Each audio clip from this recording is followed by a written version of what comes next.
All right, guys, it looks like we're live. Let me just check into my various and sundry places. And why is it getting weird on me? Okay, let's see.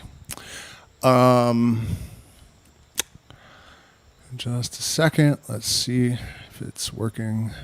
There's one, and crossing my fingers. What if I told you that the real goal of psychedelics and plant medicine is to make you a warrior? If you're drinking a bunch of plant medicine and you find yourself more easily triggered and you are following the herd, which might be a very colorful group of people in your immediate vicinity,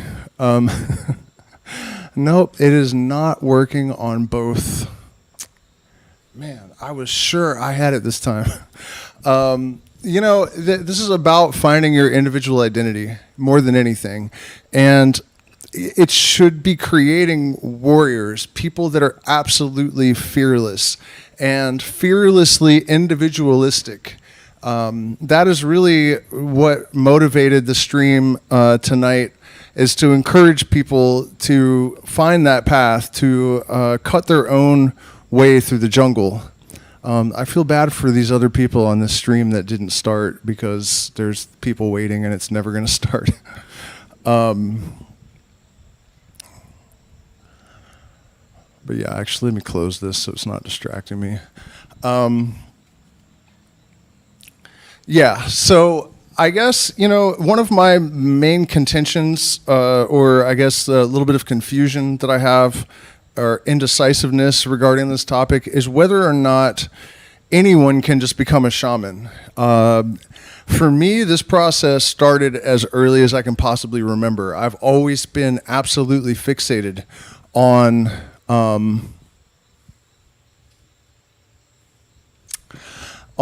metaphysical and the idea that, religion is the enemy of mankind and it needs to be eradicated.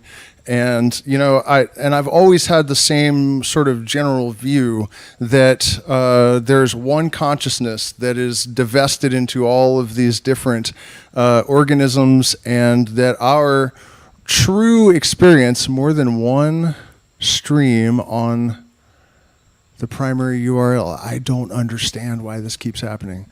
At any rate, I've always had this fixation. I've always had this orientation. I've always had this experience of synchronicities. And it has been my experience that this interactive process of having a dialogue with the universal mind has been there throughout my entire life. So I don't know that it's really possible for just any person to just become a shaman. That's not traditionally how it worked. You didn't just pick anyone, and I think one of the factors that confuses people is that now that there's profit motive, every Shipibo is a shaman, whereas each clan had one back in the day, and I'm only singling out the Shipibo because that's just an example. It's every ayahuasca drinking tribe. And it used to be that it was an individual that met certain criteria, and that is how they were chosen. They were chosen by nature. They were chosen by aptitude. They proved themselves before they even began the process. And so, now we live in a day and age where people have become aware that they don't want to be trapped in an office job. They don't want to be subordinate to a boss. They don't want to work a 9-to-5 job. And because of the combination of this general purposelessness and the sort of corollary influence of a very toxic society and a toxic culture, there's a lot of damage. There's a lot of self-esteem issues. There's a lot of lost souls in the world. And so when you combine that, you have a recipe for disaster. It's very easy for people to experience ego inflation and to act on it. There's nothing stopping them. There's no criteria to test people. We're not licensing shaman. And I don't know that would ever be possible, or that it would be I'm not about regulating and controlling stuff from a place of hierarchy. So, it's created a very difficult situation for people, that the human mind is so capable of delusion and confusion. And I try not to let it get to me. But watching this happen as a person that has spent decades constantly immersed, I mean, there have been years where I've lost my way and I haven't been entirely focused on this path. That's definitely true. But overall, for the last, as long as I can remember, since I was literally a child, I have been studying the plants. I've been studying all the different traditions in the world. I have gone through all sorts of hell. I have sacrificed everything and just walked away from all my material possessions as part of this process. I've tottered on the brink of insanity and pulled myself back together and reconstructed myself. And then when you see people eat mushrooms a couple of times and I had a friend that did this after like the third or fourth time ingesting the mushrooms. He's like, yeah, the mushrooms showed me that I'm the reincarnation of the shaman. And then he starts challenging all of these tenets that are universal, that physics agrees with Taoism, for example, that the entire universe is in absolute perfect homeostasis. And the reason physics confirms that is that there is an antiparticle of equal charge for every particle, and it's exact down to the smallest measurement that you could possibly conceive of in the quantum realm. It's all exactly perfect, and he was insisting it's out of balance, so that, it gets to you to see this all the time. People really following this kind of new age influence and trying to circumvent the fact that it's a lifelong commitment and a lifelong process, and that, developing the intuition, for example, is not just a matter of taking psychedelics and sitting around in lotus position and breathing. Those things are great and those things are helpful. But the reality is that if you are going to continue to expand your consciousness beyond a certain point, it's going to require a hell of a lot more than just meditation. The intuition is a matter of pattern recognition, right? So studying calculus and mathematics and these kinds of particularly mathematics, because this is going to condition the brain to be able to analyze, to find vectors of convergence and find meaning. Statistics and probability will also help with that. And if you actually look at the best mystics throughout history, the wizards and the occult geniuses, they had a tremendous level of education. Nikola Tesla, Aleister Crowley. I would put Einstein in that category as well. And I think one of the reasons that it's so rare that people attain to those levels is that there's sort of a cultural stigma that, if you're going to pursue the sciences and you're going to be rational and you're going to attribute value to reason and, you're going to become highly educated, you generally reject the occult and spiritual ideas as the realm of idiots and uneducated people. It's superstition. And so you get what we have here today, which is a lot of people who are intellectually lazy, that don't really understand the territory that they're entering into. They have not studied psychology. They have not contemplated psychology. They have not spent their entire life observing carefully and with devotion and, consistently mindful of every different aspect that is interacting. This is what it really takes. That level of consciousness and devotion over decades. And it's possible that I'm defective. Maybe I'm just not very good at this. But my experience has been that even with that level of dedication and devotion over decades, it is still difficult and mistakes are still made. So, when I see people thinking that they're just going to transform into this character within a year or 6 months or even instantly after drinking ayahuasca or taking mushrooms, it's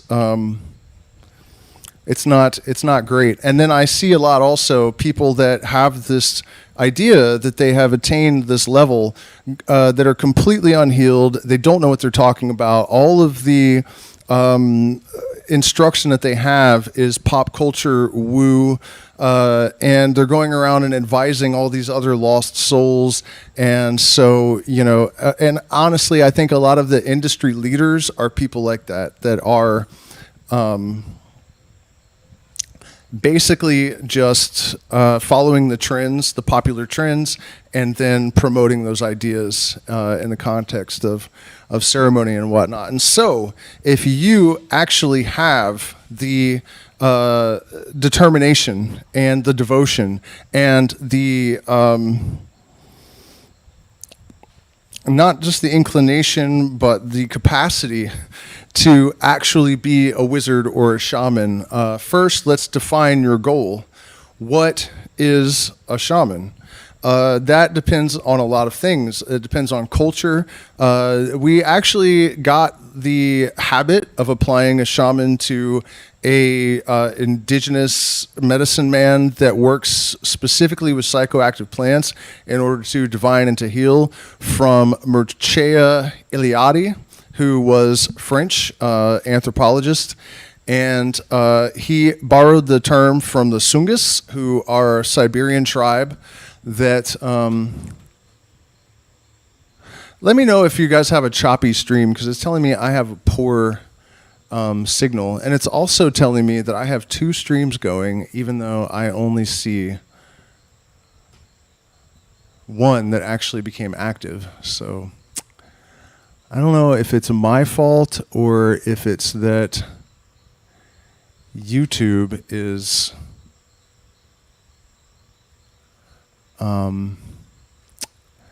sorry guys, I'm just trying to delete this other stream so that people don't wait and maybe they can find the correct one.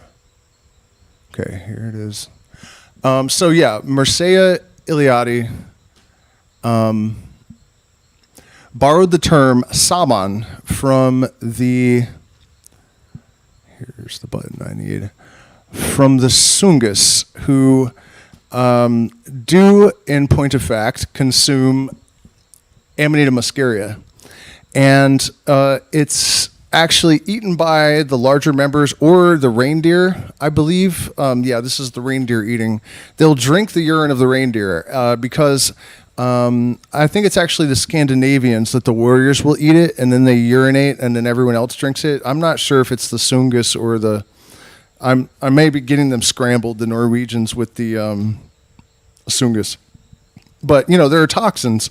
If you sun dry them, the Amanita muscaria, it converts the more toxic into the more psychoactive. And so that helps some. But traditionally, filtering it through the liver of a much larger animal like a warrior or a reindeer is how they would do it. So anyways, Mircea Eliade took the name Shaman from the Sungus tribe, and anthropologists eventually came to primarily use it to refer to the South American shaman. But I would suggest that a Freemason is a shaman, that a Hermetic magician is a shaman, that a druid is a shaman. To me, the shaman is a person who has established a dialogue with the universal mind, and to such an extent that they can demonstrate that it's not just in their head. That is basically all there is to it. And there's a couple of people in the chat that have spent time with me. I mean, they can they can let you guys know whether they think that I qualify or not. But yeah, that's basically how I think of it, and generally these people have a predisposition or an inclination to try to illuminate mankind in some way, shape, or form, or to heal people. Another characteristic is that usually the shaman is a madman who has healed himself, or a very sick man who has healed himself, but that's more of the curandero type, and in vegetalismo, it's often the curandera and the shaman are one person. But that's not always the case. There are, herbalists that just basically heal with plants, and they don't have much to do with the spiritual aspect of it. And, I lean much more to the psychological, emotional, and spiritual side of things. Although I do know quite a bit about the medicinal plants as well. But that's because I think that as a modern person, if you're interested in doing this for Western people, for Europeans and people from North America that have grown up in a certain type of environment, right? This puts limitations on the ability of an indigenous shaman, for example, to help these kind of people, because you have to have an understanding of the context that created the problems and that created the person. And I think that in our society, those influences are so many and they're so complex. They're chemical, they are psychological, they're emotional, they may even be I don't know even what's electromagnetic, the radio wave pollution. I don't even know what to call it. But you know what I mean? All of these cell towers and everything. We have a myriad, we have a complex of things that are creating these problems. And so I think that's why it's so important, if you're coming from that culture and you are having the intention to do this kind of work, that you adopt a syncretic approach. And there are certain characteristics that, characteristics of practices that help us to identify, what is truly useful, what stands out. One of those things is ubiquity, right? If it is ubiquitous, it is something that exists in all of the different cultures that have these types of practices. The number one thing is the circle. It doesn't matter whether it's a Masonic temple, if it's in the jungles of Borneo, if it's in South America, the ayahuasca circle, the peyote circle in North America. The Druids had their circles. Stonehenge is you know what I mean? And the circle represents the same thing in all of these contexts. It is a bubble of protection. It is a place where the shaman or the magician is able to manage the energies that enter into it. There's almost always an acknowledgement of the four directions. I talked about a lot of this in the last stream, but we look for those kinds of similarities, and then that tells you, especially when they're disparate cultures that have no overt connection, that these things are useful, right? But then there's even more subtle and more strange aspects of this that are equally important to recognize. And one of those things is that those who are turning to the left are generally considered to be evil or self-serving or dogs are really loud. Evil or self-serving, and those that are turning to the right are serving the collective. And that is true in the Masonic temple or in the jungles of Borneo. So we have these, or in Hinduism, it is almost everywhere that these things are perceived to be the same way. And then beyond that, one of the most important tools in the shaman's kit, no matter where in the world you are, this is almost as true as the circle, I guess. And the only reason it's less true is that there's more variety in the expression. So sometimes it's just a rattle. Sometimes it's a whistle. Sometimes it is a sort of whispery whistle, which is how it's really closer to, originally Ikaro meant healing through smoke, and it's actually mostly just used for harvesting and cleanses now, where the shaman will inhale a little bit of mapacho and blow it when he's harvesting the plant, which, if you're just cutting off a piece of the plant, it actually protects it from infection, because the tobacco is very good antiseptic and antiviral and all of those sort of things. But yeah, these sounds that are able to convey information. And it's really interesting to me because my first direct experience with that had nothing to do with ayahuasca. It had nothing to do with that type of shamanism. But it was actually the Grateful Dead that I went to one of their shows, and it was after Garcia died, so it wasn't the real Grateful Dead, but there were some members of the band.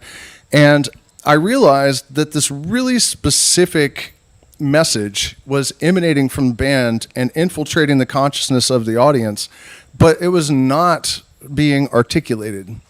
And that was a tremendously powerful revelation because there is a very high degree of specificity in this message. It's something that is very, very clearly understood and,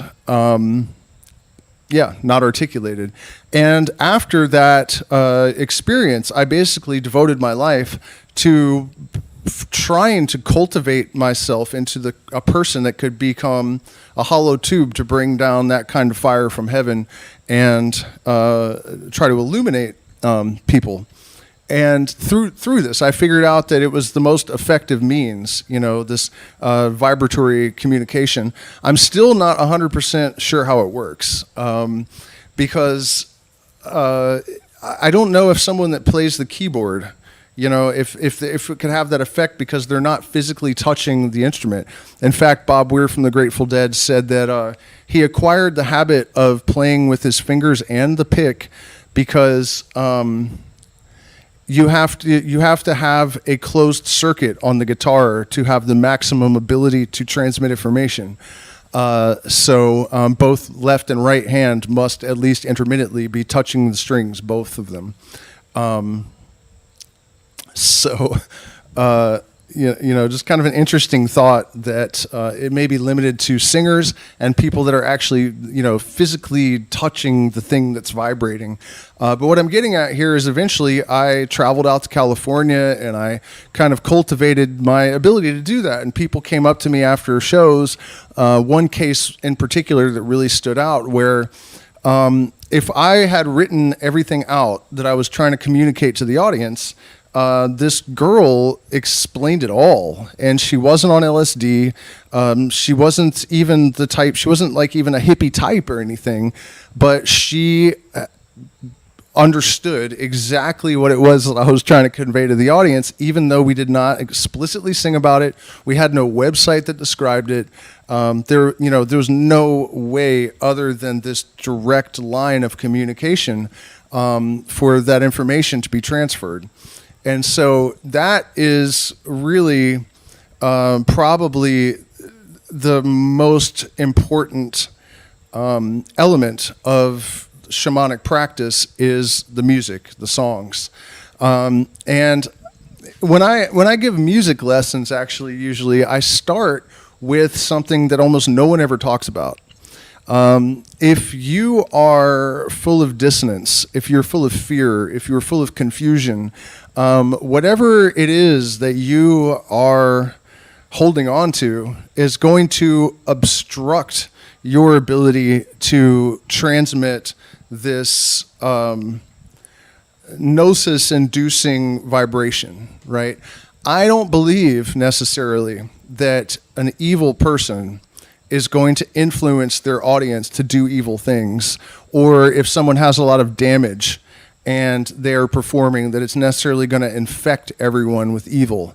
I don't know that that's necessarily how it works. I think that it can if there's an intent to do that, but I think that more often it just limits your ability to communicate directly into the souls of people. It's an interference. All of these things are dissonance or interference patterns. And then, of course, the most recent experience that I had with this experience of, songs transmitting very specific information. I mean, I've seen it plenty, trust me. My teacher would oftentimes, if I was starting to have difficulty, sometimes I would become very cold inside. which I later found out was just vasoconstriction, but it used to stress me out a lot because I didn't think to ask anyone. And, I just thought like maybe it's going to kill me this time or something. And, so that would stress me out, or it would just get really intense and I would start to have difficulty. I was drinking right after my mom's suicide sometimes. And so there was a little bit of, dissonance, a little bit of dissonance pattern. So he would be there before I even realized I was in trouble, and I learned from him that you can send a single signal of vibration. You can sort of build a charge. And I saw one time a girl that I had actually brought started screaming bloody murder, and instantly, just one flick of the wrist, agua ferida on this girl, grabs her by the hand because he knows what's going to happen, pulls her out of the teepee just in time for her to vomit everywhere and get rid of what was affecting her. But all it took was this just blast of energy and sound, just quick, and the agua ferida, and she instantly stopped screaming and out the tent to vomit. So that's really tremendous. But what I'm getting at here is that you really have to make sure before you start singing these songs, as Bob Dylan said, I'll know my song well before I start singing. You have to make sure that you are really actually developed to the point where you're able to be a hollow tube to bring down fire from heaven. The magician can attract any energy that he needs by making himself a fit receptacle for it. But you must truly be a fit receptacle. And this takes a lot of wisdom and a lot of trial and error. And generally that wisdom is hard won. Checking into the chat. All right. And by the way, you guys, hit the like button, share, subscribe. Consider joining our Patreon. There is screen time available if you would like one-on-one instruction in any of the subjects that I teach. And you could get access to 5 years of secret streams and other perks and benefits. Or you can support us in the chat. I'm definitely, once again, in fundraiser mode. We've decided to head to the mountains again. The unrest has settled down, so I think in about 6 days we're heading up into the Andes. Have to abandon the project with Dina because the flood destroyed her property, and it's inaccessible as we speak, as far as I know. So that has been a massive hassle for us, but it is what it is. And I'm also trying to raise $7,000 so that I can take this course in AI, because it's the best AI course in the world. And I also, while I'm on the subject, want to encourage all of you to get yourself educated in this stuff, because it is going to be our number one potential tool for personal empowerment and liberation. And it is the number one threat to our well-being and our freedom. And we have the power to exert some influence over it. So we all need to learn how to do that and be proficient at it. There's still a pretty good barrier of entry. So if you're looking for a way to liberate yourself from the fold, otherwise support me so that I can do it for you.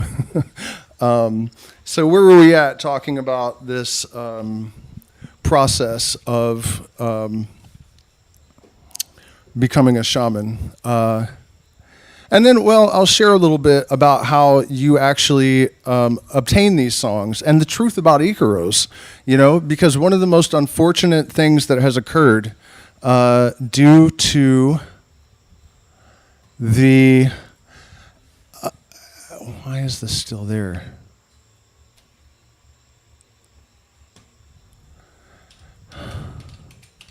Sorry, guys. People are still waiting in the other... I thought I got rid of it. One of the major, what? It says private. Okay. Anyways, one of the biggest problems with the industry is that it has actually not only corrupted, but obscured the truth about a lot of things. Saying earlier, Icaro actually means healing through smoke. It's not really these, like ayahuasca, ayahuasca, like Spanish romance songs and whatnot. And even the Shipibo Icaros, which are actually sort of learned, are different every time they're performed. And traditionally and importantly, every shaman is supposed to receive their own songs. You're not really supposed to be learning songs from the shaman. So, what you need to do as a person that is setting out on this path, if it's, ayahuasca, people ask me all the time, can I do this at home? I can't afford to go to Peru and pay somebody all this money. What's up, Ethos Teros? I can't afford to do that. Can I do it at home? And unfortunately, I have to say no. And if you're starting out on your own, you really shouldn't do that. I don't think anyone should be denied access. So for those people that don't have the ability to pay the money and go that route, and if you do, I wouldn't advise going to any of the big retreats. It sounds like every single one of them has turned into a cult, like all of them. And remember that in the case of a large cult, all the reviews are going to be positive. Doesn't mean anything. There's really no good way to gauge that at this point, I'm afraid. What's up, Jeff? But what you can do is you have to have a person there, preferably someone that has experience. And I think at this point, it wouldn't be hard for any of you to find a sitter that at least has some experience. And you can try, make one large brew, so that you can't just brew it over and over again and then try increasing a little bit. It has to be the same brew, so you know exactly the potency, which doesn't do you a tremendous amount of good, since the same bottle, right? You can pass the cup around the first night, and somebody will drink one, somebody else will drink six, and the person that drank six, nothing will happen, and the person that drank one will be out of their mind. And then the same bottle the next night, the doses are reversed, and the it's still very unpredictable, is the point. It actually makes no sense. Sometimes people drink and they throw up immediately and still have a strong experience. That makes no sense. It should have to absorb. Apparently it doesn't, Ayahuasca is probably the single greatest mystery that we have uncovered on this planet, in terms of the general spookiness of it and its refusal to conform to our predisposed conceptions of what should be real and what is not. But I've been talking about this too long. Basically, you can't really just drink ayahuasca on your own until you have at least some experience, But having said that, let's assume that you have drank, 30, 40, 50 times in safe circumstances with somebody there to make sure that you are all good, and you're at the point where you can drink alone. This is a necessary stage, and this is where you receive your songs. And it's a very simple process, but what I've always done and what most people do, there's really two approaches. One is the Kofan style, which is also practiced in India. No, I never did drink at Laguna Yani. One is like the Kofan style, where it's basically just babbling really, really fast, almost like an auctioneer, until you enter into a trance, and then the song is received. There's also the Bobansana Dieta method. But for me, I will just drink a reasonable amount so that I can function easily, not a massive dose, and then a drum. And you're just playing a simple rhythm and just kind of listening, or you can even start to just make sounds. In the Shuar tradition, there are actually certain sounds that you begin with, like b b v v v v v v v v v v ni ne ne ne, like they're like syllables, and then eventually they're strung together, and something takes over, and these songs emerge. So that's the process for receiving the songs. It's not difficult. But the one thing that you will have to overcome, for me at least, it was kind of scary the first time drinking alone. A little bit nerve-wracking until I settled into it. And actually, I remember it. It was a really crazy experience because I was drumming and I was having trouble. I'm very critical about music that I create. I want it to be on a certain level. And singing without a band, without instruments to kind of give it a cushion and support, I never really liked that very much. And so when you take any psychedelic, usually there are like these tracers or like energy patterns that are kind of floating in the air. And these ayahuasca or DMT beings have a tendency to use those to give form to themselves. So I'm like beating the drum and trying to convince myself to let these songs emerge. And I see this being wrap itself in the colors that are, the ribbons of energy that are hanging in the room.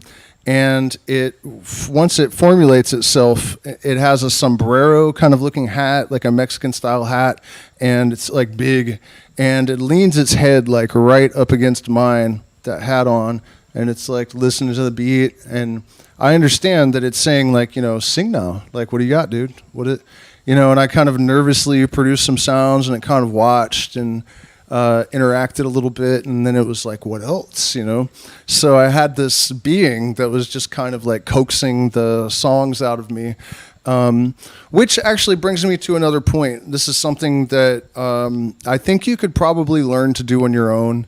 The issue, but it looks like I should be back. Yeah, please do hit the like button, share, subscribe. Consider sending us support. If you support our mission, we like to be able to do it. So, okay, so I was talking about interacting with the visions in order to produce a desired effect.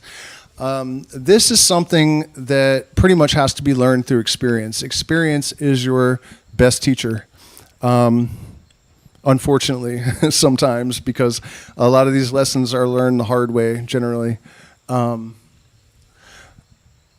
I frozen again? My image is frozen. Here, I think I can fix it. So this is something I actually, again, heard the Grateful Dead talk about way back in the day.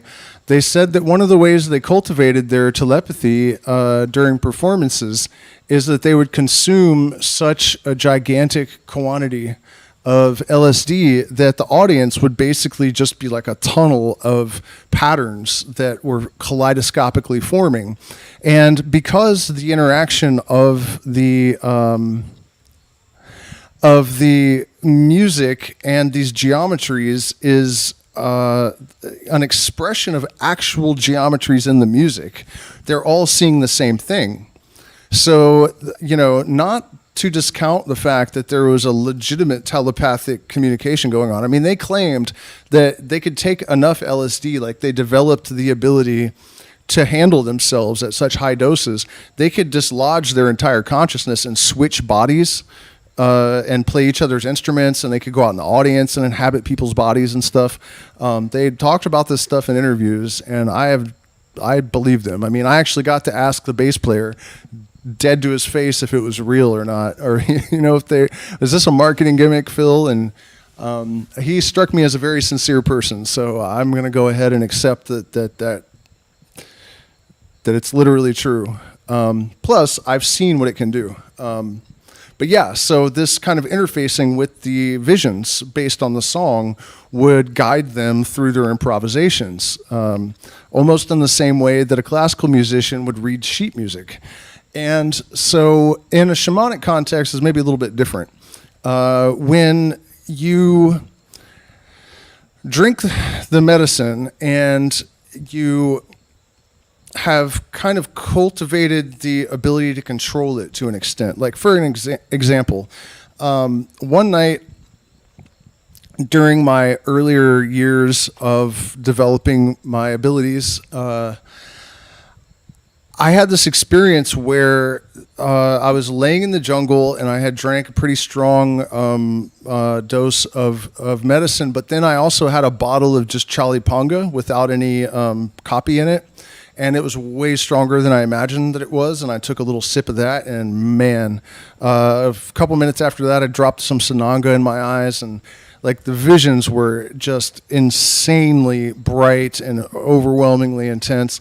And this being walks up and he sits down on like a box. It was almost like he was in a spaceship. I don't know what the room was that he was in.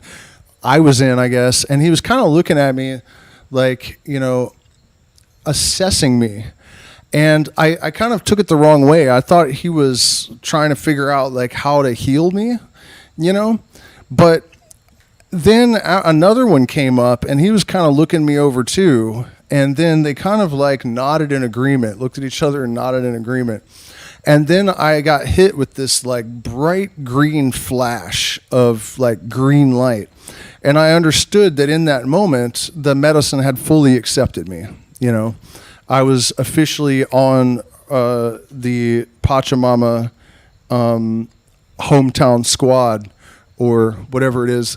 And so from that moment forward, if I needed to do something when I had drank medicine, as soon as I willed, as soon as I have the intent, like, okay, I need to function now. If I'm having strong visions, they will just collapse into lines so that I can do whatever I need to do. And then they'll open back up if I don't need to pay attention anymore. So you get to a point where the medicine is almost connected to your subconscious. And it's almost like a reflex. You don't really even have to like forcibly control it. It is just like it's wired into your subconscious and just kind of does what you need it to do.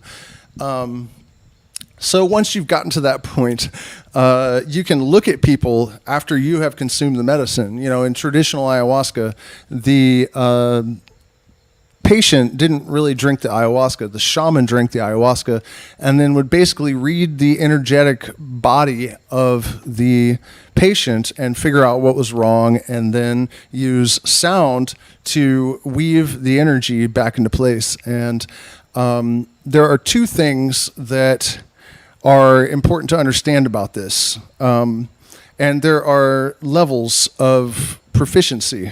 And you should also understand that you will generally not be able to reproduce the effects of these sounds or the sounds themselves convincingly without drinking medicine. I have never met anyone that can do it. I've never been able to do it. And it could have something to do with your perceptual parameters being expanded.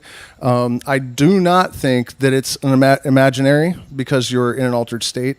I don't think that's true. I think that it's just a level of subtlety that is beyond our normal, like when our filters are on that reduce the incoming sensory input, right, down to something manageable, it blunts our experience too. It removes things, right? It's more narrow. There's a cost to everything. So our perceptual apparatus doesn't have the subtlety to do this. And also, ayahuasca gives you a connection to your muscles and your body that is far beyond what you normally have. The first time I experienced this, it was one of the most mind-blowingly strange things that I've ever experienced. I discovered that it started showing me muscles in my throat that I had no idea you could move. And I can't do it right now, but if I drank a shot of medicine, I could. But there are apparently muscles that open like that way inside of around the larynx. And there are also muscles around your diaphragm and whatnot that, you know, I had no idea that they were even there, much less that I could use them. And what that allows you to do is to make sounds that would never normally be accessible to you. What's going on, Illuminostic Mind? Empress, I love what you said about pursuing the sciences, PhD in computational and theoretical chemistry. I used to question why I was allowed to. Yeah, man, that is one thing I'm constantly encouraging my community. You know, learn mathematics, don't be intellectually lazy. All of these things are part of mysticism. And science came from alchemy, you know, and science is constantly making rediscoveries of magical wisdom and making a great fuss about its cleverness. You know, for example, this is kind of off topic, but if you look at the fact that Mercury is the closest planet to the sun, which is the symbol of both consciousness and gold. And in some schools of initiated thinking, gold is literally crystallized light, right? So the alchemical gold is like pure consciousness. Also, it doesn't corrode. Gold doesn't corrode, just like, you know, alchemized mind. But, you know, Mercury is the closest planet to the sun. And if you knock a proton off of Mercury, it becomes gold. So it is the closest element to the sun, the metal Mercury. You know, so for thousands of years, science was laughing at thousands of years of alchemists saying that you could transmute. People say lead into gold, but it's actually mercury. Lead is a substrate, and it's complicated, but it's actually mercury that does the transforming. But lead into gold, it's a joke. It can't happen. Now we're doing it in a laboratory. You know what I mean? So what I'm getting at, though, is that kind of development was because of a combination of the study of sciences and intuition. It's not one or the other. And that's what's been lost. You know, pop culture, spirituality, ayahuasca, industrial ayahuasca, all of these things have been influenced by people that, by marketability. You know, people have to make things marketable. And our culture is lazy, especially intellectually. And spiritual bypassing is one of the most sellable commodities in the known universe. You know, it's why Christianity is so popular, as I'm always saying. And it's like The Secret. You know, you manifest something just by thinking about it, and then it's there. You know, and then if you look and observe people that believe that, they have jack shit, you know, without fail. So, you know, it's incredibly important to continue to educate and develop yourself throughout your entire lifetime if you really care about becoming a serious metaphysical entity, a wizard, a sorcerer, a shaman. Your goal, your primary goal, is to access your higher genius, because it is in that way that you are able to increase your creativity. And since that creativity is integrated with transcendental experience, the creations that you offer to your society, your culture, your country, your species, because they're integrated with that transcendental experience, they have that much more value, right? So, and in order for a person to deploy this expanded consciousness, you must upgrade the hardware and the software so that you can run these programs that are so much more sophisticated. You know, this is the true path of the mystic and the initiate, you know, to pursue the sciences and to develop the intuition. That is the secret, you know. And if you think about it, if you think about the way psychedelics work and the way that plant medicine works, the fertile ground for the seeds, right? So I was talking to somebody today, a longtime supporter. Thank you, MOC, for your continuous support of this channel. And thank you in advance to all the rest of you guys that are about to join my Patreon and send millions of dollars to my PayPal so that I can learn AI and hack it and single-handedly overturn all of the overlords, if I have to. Seriously, you know what I mean? I'm actually stalling for a second while I look up my new patrons, so I can shout them out while I'm thinking about it. Travis, thank you for your support. Magic Taco just joined. Thank you. Lobstrafa Diovio upgraded their membership. Thank you for that. And it looks like that's not enough, you guys. Get over there, sign up. Join my Discord, too. We have a bunch of AI resources in there. We have cryptocurrency calls. We have people that are networking, and circles of friends are being formed. And we are constantly in communication, trying to help each other. And it's all free. No one's charging anyone for anything as of yet. Eventually, there's going to be closed rooms that you'll have to pay $5 a month or something to access. It won't be crazy. But we are serious about unification and empowering the right people for the right reasons. And it is happening. So...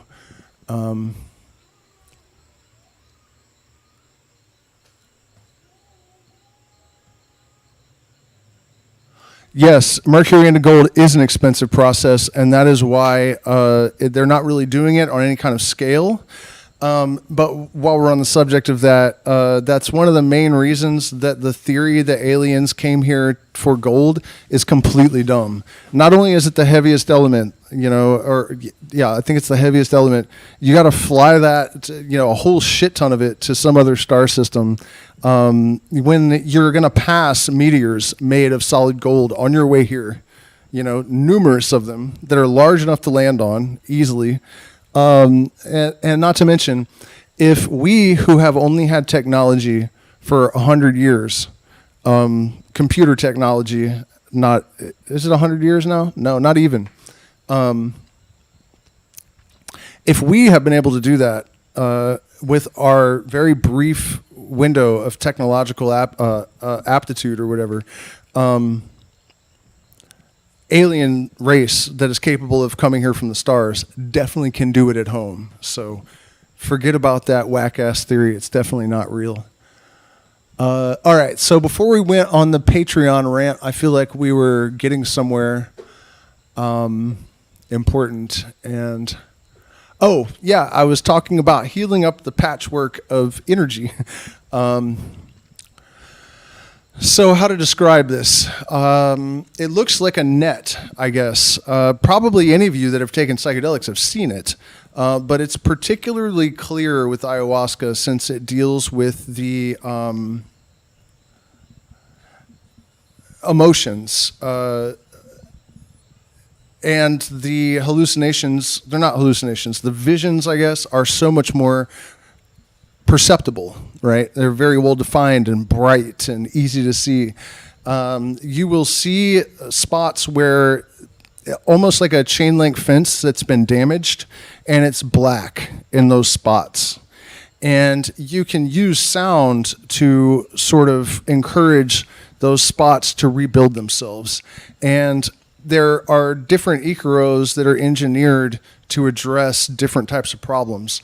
And with experience, you can interpret which icaro is appropriate. And it's not even really a conscious process. All of these things just kind of bubble up from the subconscious and emerge on their own after a certain point. Ayahuasca used to be called telepamine, the alkaloids that we now call tetrahydroharmine, harmine, the harmalas, basically, used to be called telepamine, and for good reason. It's not fantasy. It's not woo. It's definitely fact. And the more you drink ayahuasca, the more sensitive you become to other people's subconscious. At least that's how I think of it. You don't really know that you're doing it. It's not generally conscious. Sometimes I can sense that that's what's happening, and I'm aware of it. Sometimes I'll even, on rare occasions, yo, what's going on, JD? I'll even get instructions from a disembodied voice, but that's very rare. I don't mean disembodied like out of my head, but I mean like in my mind. For example, What, and this had nothing to do with ayahuasca. I was in a normal state. Everybody say hi to this cat. I don't know where it came from, but suddenly it's in my lap. Yeah, I was named after a guy that my mom told me died in a motorcycle accident. And suddenly this voice in my head was like, you need to know the truth. Call your mom right now and ask her about Steve Miller. And so I did. I called my mom up and I said, what really happened to Michael James? And she was very quiet for a second. And then she said he huffed himself to death while drunk. And I said, what did Steve Miller have to do with it? And she said, that is the guy he caught his girlfriend cheating on him with that provoked him to commit suicide.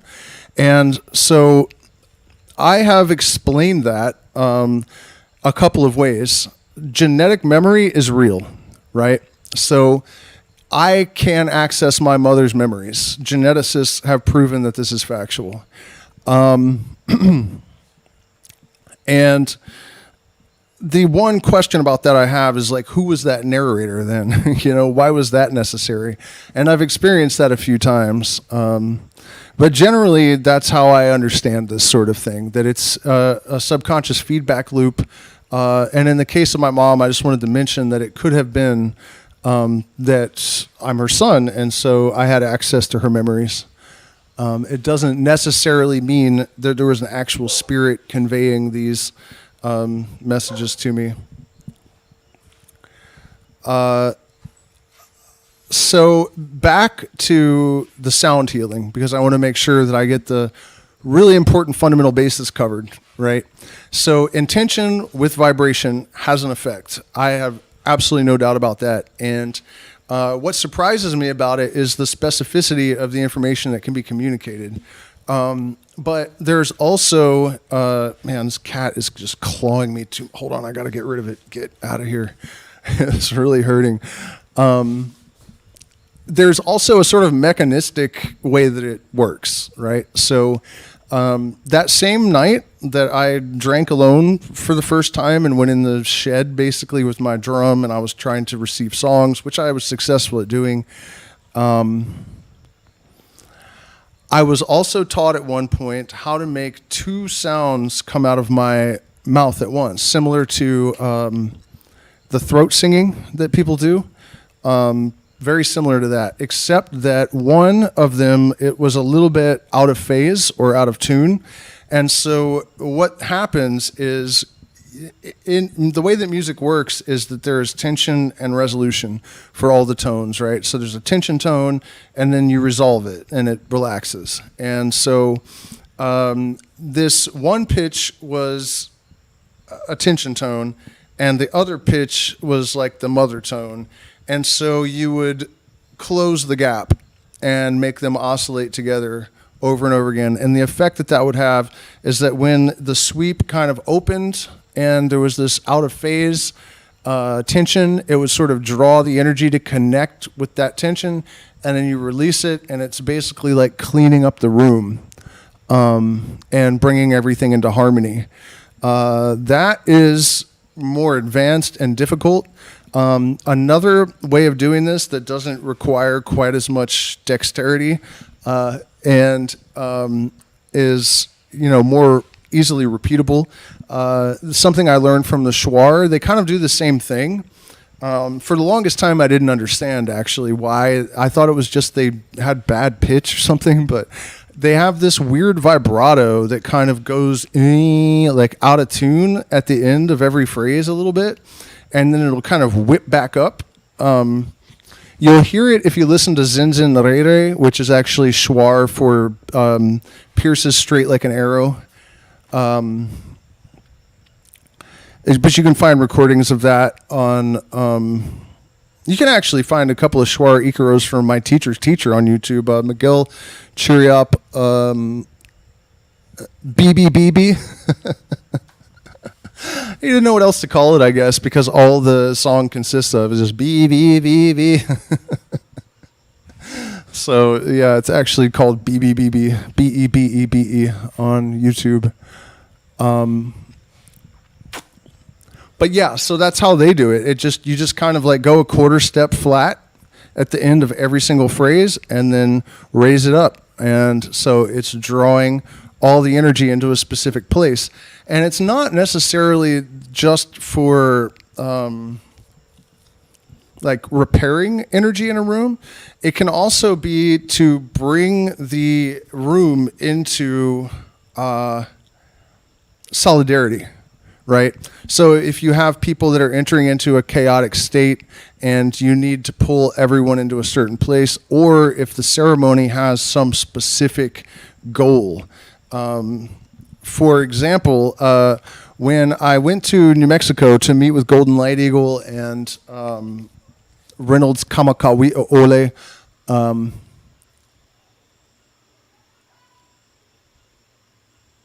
the Discord link is working, I think. So when I went to meet with these Native Americans, it was when the pipeline broke in the Gulf of Mexico, and it was really bad. There's a line in one of Bob Dylan's songs that seems so prophetical in hindsight, because there were these toxic pellets, basically, that were in the water everywhere. And he said something about where black is their face and none is their number, where pellets of poison are flooding the water. And in the context of the rest of the song, it really does sound like it was a premonition about that incident. But at any rate, so that was happening, and we actually formed a circle and did like this prayer with, there was like 15 medicine men from all these different tribes. And when we were done, we discovered that during the ceremony, a couple hours later we found this out, during that ceremony they finally got the cap on the hole. And I'm not saying that it's 100% certain that there's a correlation, but they had tried and failed numerous times to get that cap on there. Man, it is a bummer that this didn't go into both streams, because it doesn't send it to the shorts feed unless there are two of them. So, lame. Okay, I'm just trying to think if there's really anything else regarding the sounds and the songs that is really, that essential. People ask me a lot about the dieta too, and it's definitely something that, oddly enough, gets abused.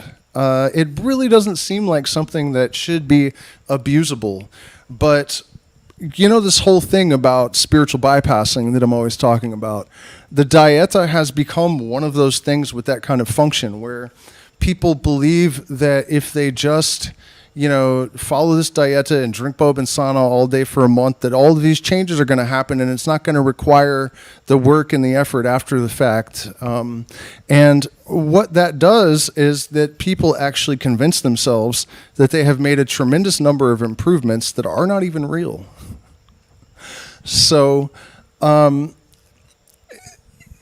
the preparatory diet for ayahuasca traditionally actually is not rice and chicken, because there were no rice or chickens in South America until 200 years ago. It was plantains and fish. So if you really want to prepare the traditional way, abstain from sex for 2 years and eat no meat for 2 years if you're going to do this in the Shuar way with the intention of becoming a shaman. But if you are just doing it to cleanse and to prepare for drinking, then fish and plantains would be the more simple version of that. And then when it comes to taking a plant like Bobinsana, it is important that you have a certain enzymatic what was it like ratio? You're very subtly engineering a chemical state in the gut, in the blood, so that these plant alkaloids can interact with this. It's like, some plants flourish in a certain pH, right? This is the same idea, really. Have to be up at 2 a.m. That's crazy. Yeah. So, that's from a Western point of view, that's a good way to think about it. But one thing that I do totally disagree about, this no meat thing, that is if you are a shuar and you're preparing to become a shaman, right?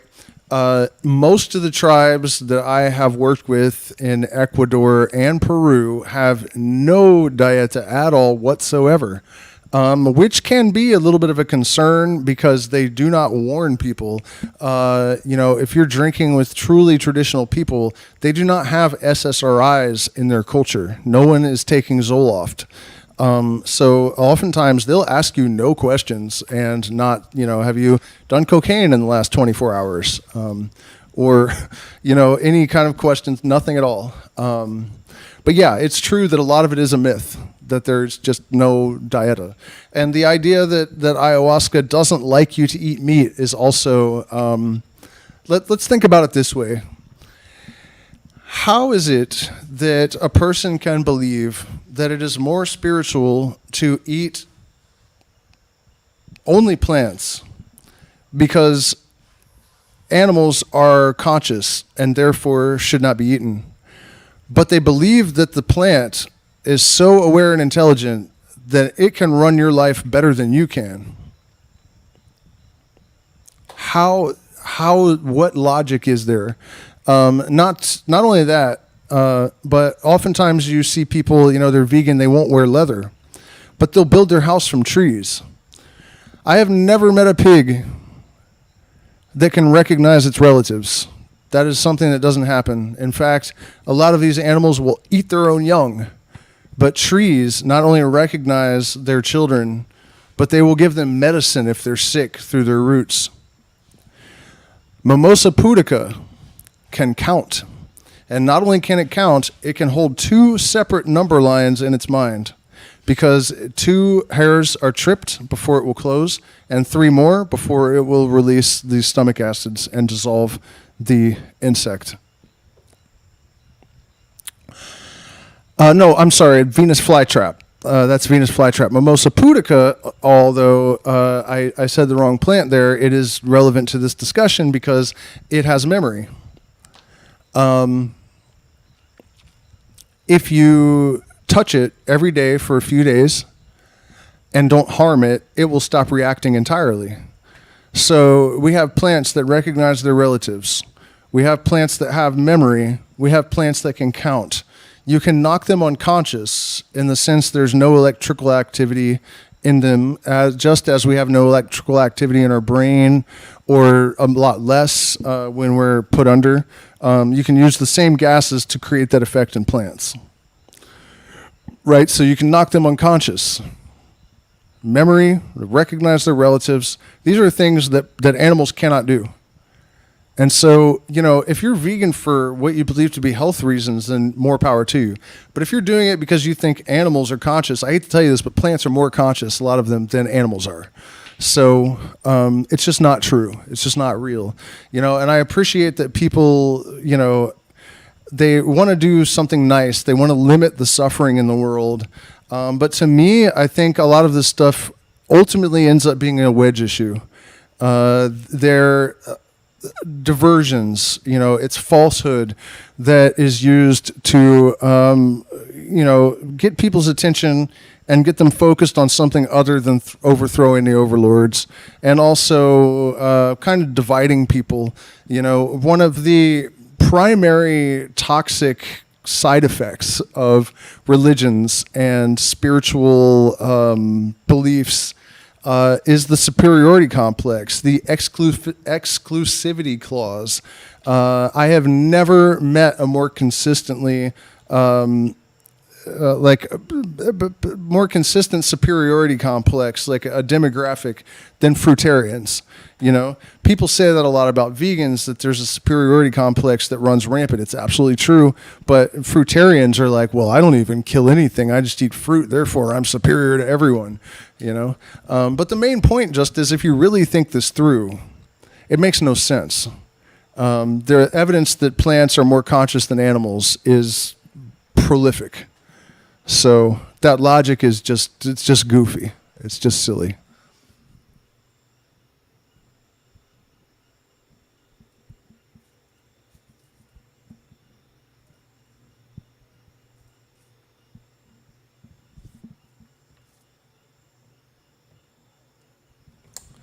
Yep. So let's see. What have we not discussed yet? Okay, so now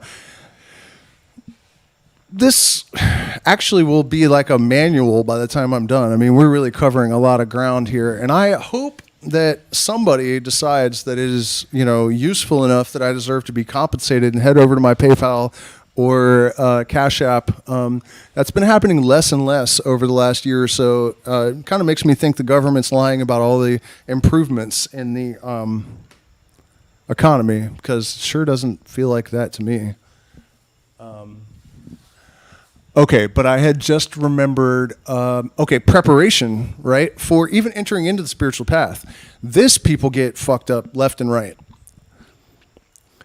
You actually need to deal with a lot of your traumas and emotional problems before, not during. Isn't that crazy? People think that it's the spiritualization is the cleansing and the developmental part, and that is true to an extent. But there's something that I read in the introduction to, I think, Garden of Pomegranates by Israel Regardie, who I cannot stand. His writing style is so pretentious and pompous, but he was Aleister Crowley's secretary, so he had access to a lot of occult knowledge, but I can't stand him. At any rate, he did give some very good advice in the beginning of that book. And that was to get some psychotherapy before you even begin on the magical path. Because more often than not, if you do not get your self-esteem worked out beforehand, you don't address these traumas and integrate the shadow and do all of the things that can be done without this medicine first, not integration afterwards. And that, by the way, the reason... and I know people don't want to think that people are this sinister, but they are. Even if it's subconscious and it's not deliberate, they are. There's some element of deliberate to this. The reason you don't hear as much about preparation as integration is because they want you to come and pay them. They're not trying to tell you, no, don't come pay us. Go and read some Jung and, do the lesser banishing ritual for a year, and then come see us in a year. You know what I mean? That's why it's all integration and not so much preparation. And no, 3 days of dieta is not going to do anything for you. A week of dieta is not really going to do anything for you. Shamans do 2 years. Anyways, the point is that really, if you want to avoid the potential for pitfalls, especially if you're thinking about going into this with the intention of becoming a shaman or a wizard or, a high-level magician and towing the line of consciousness for the human race forward, you need to prepare yourself before you set foot on that path. I wish that I had had the wisdom to, like rich too soon, wise too late kind of thing. Because if you have self-sabotaging programming, if you have self-esteem issues, the potential for ego inflation is tremendous. And really, when you amplify the magnetic power of your consciousness, you, without dealing with, say, a self-sabotaging predisposition, it's just more frustrating than it would be if you never developed the capacity to influence your reality on a higher level, because you're just going to destroy everything you create. You know what I mean? So that's the kind of thing that I know a lot of people don't want to hear, but it's absolutely essential, really, that, read Jung, learn basic self-psychoanalysis, techniques. There are tons of good books out there on it. Make sure that you have developed objective, analytical, mindful practice as well. You need to get into the habit of observing your own actions and your own thoughts and being able to analyze them to understand why you're doing things. And you also have to be able to apply that to other people. One element of conditioning also, I think, that really limits people in their development is that we are conditioned to act in ways that are not optimal because we're taught that it's polite, right? Don't judge a book by its cover. You want to take people at face value, and you have become conditioned to do that because it's like social lubricant. This kind of politesse allows you to navigate society and to, be friendly with narcissists without, any static and conflict. And, so you're not really looking that deeply into people, and you're just kind of accepting what they present as the reality. And if you really want to get good at being a shaman or a magician, you need to be able to objectively just look right the fuck through people and read their soul without any kind of feeling of obligation to positivity or that's not it. You have to be objective, you have to be fearless, and you have to be realistic, and that is tremendously difficult for people, I think, and it's also pretty heavily discouraged by the love and light constituency of badly diluted but well-meaning. I can't find a polite word to use, so. You know what I mean, though? The toxic positivity environment is suffocating. And, there's a lot of pressure. I've been constantly exposed to this, being around the more commercial aspect of the plant medicine community in the last couple of months. If someone perceives that you're criticizing anything, no matter how productive that criticism is in the long run, they will get up and walk away like, oh no, this person is introducing negativity and I get triggered. And, that is not if that's how you're responding and thinking, plant medicine is doing nothing for you. And you are doing nothing for anyone else. If you really want to become illuminated, if you really want to develop true holistic spiritual knowledge, you have to know everything about the darkness and the light. It is a full spectrum awareness, right? And the people that are shunning the people that have that full spectrum awareness because they're too delicate to be exposed to it. They're not doing anything for anyone. So don't succumb to those pressures,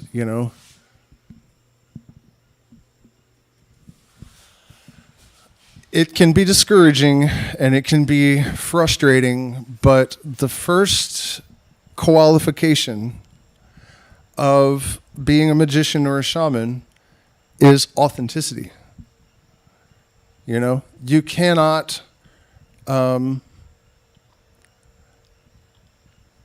act in a way that is not in accordance with what the dictates of your higher self to be. Your fundamental purpose is to connect with your genius or the universal mind that none of us can lay claim to ownership of, and become a vessel for that to express itself. And it is through that expression that humanity is led to new heights. There's really nothing else of value. Only the light of the transcendental experience can dissolve shadows.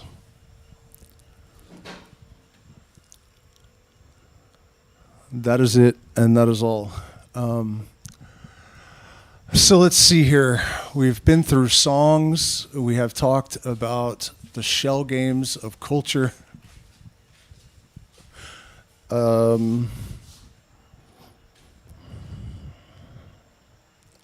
Spirits we have not discussed. I am not really much of a believer in the objective existence of spirits, at least as manifestations of the external world. There is nothing non-physical. The non-physical, there's another word for non-physical, and that's imaginary. There is energy and there's consciousness, which is symmetry and function. And that's an unpopular opinion in the spiritual community, but I've been in this realm in so many different modalities and contexts for so long, and I have come at this from so many angles that I'm pretty comfortable speaking about it at this point, I guess. And there are a couple of things that are really important for any person to know, regardless of your position on whether or not spirits are objectively real or not. And one of those things is that every single study in the last 50 years that I have been able to uncover has concluded that the only people that are affected by evil spirits live in cultures that believe in evil spirits. Ever. You are 100% immune to parasitical entities, demons, whatever label you want to put on them, if you don't believe in them. 100%. So whether they're real or not, why would you subject yourself to that potential when all you have to do is deny their existence and they cannot affect you?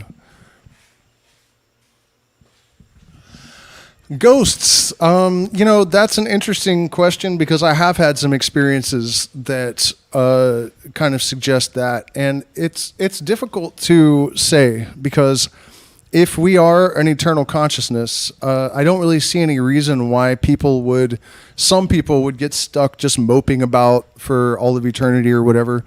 I think that it's possible that there is some sort of glitch and they are replaying.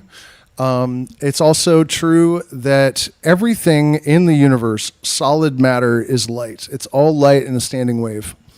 So, if there was ever a person walking along the top of a cliff, which is one occasion where I saw what appeared to be a colonial soldier with a friend of mine in a canoe out in the bay in Virginia,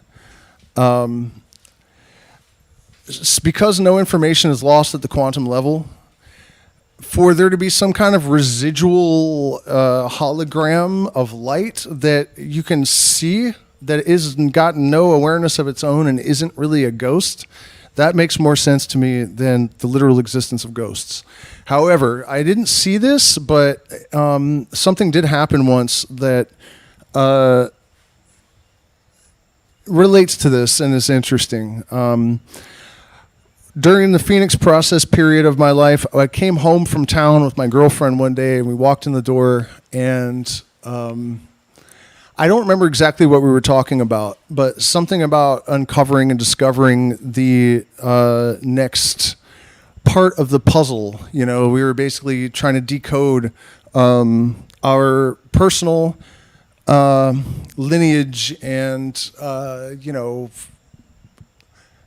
our place relative to the universal mind and all that. And so something regarding spirituality. And she said something about we have to find the key to unlock the final puzzle piece or something.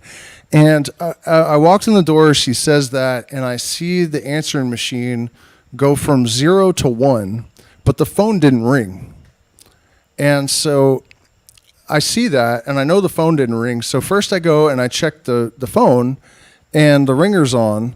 So I have a cell phone, so I call the phone, it rings, and I'm like, huh. So I go over and play the message, and there is a female voice whispering, the key is in your chest. The heart, right? I'm assuming. But what was that, And this female voice was apparently answering a question that had been asked by someone walking to the door. So is that a ghost, or is that a electromagnetic expression of the universal mind? It makes sense that if there is a sort of net of consciousness that interpenetrates everything, and it's electromagnetic in nature, that it could cause communication, or it could communicate through other electromagnetic apparatuses like a telephone and an answering machine.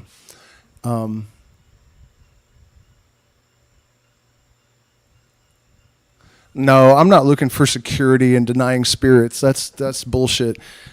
Security, dude? Are you kidding me? Have you not watched any of my videos? Like, I've never showed any sign of caring about security at all whatsoever. I have been a practitioner of the occult for 30 years. I have been drinking ayahuasca with tribes all over the Amazon rainforest for 10 years. I've been taking psychedelics for 25 years. I have done all these things in combination, and I have not seen any evidence that spirits have their own objective reality. Nothing meaningful. I have gotten information from entities and stuff, but one of my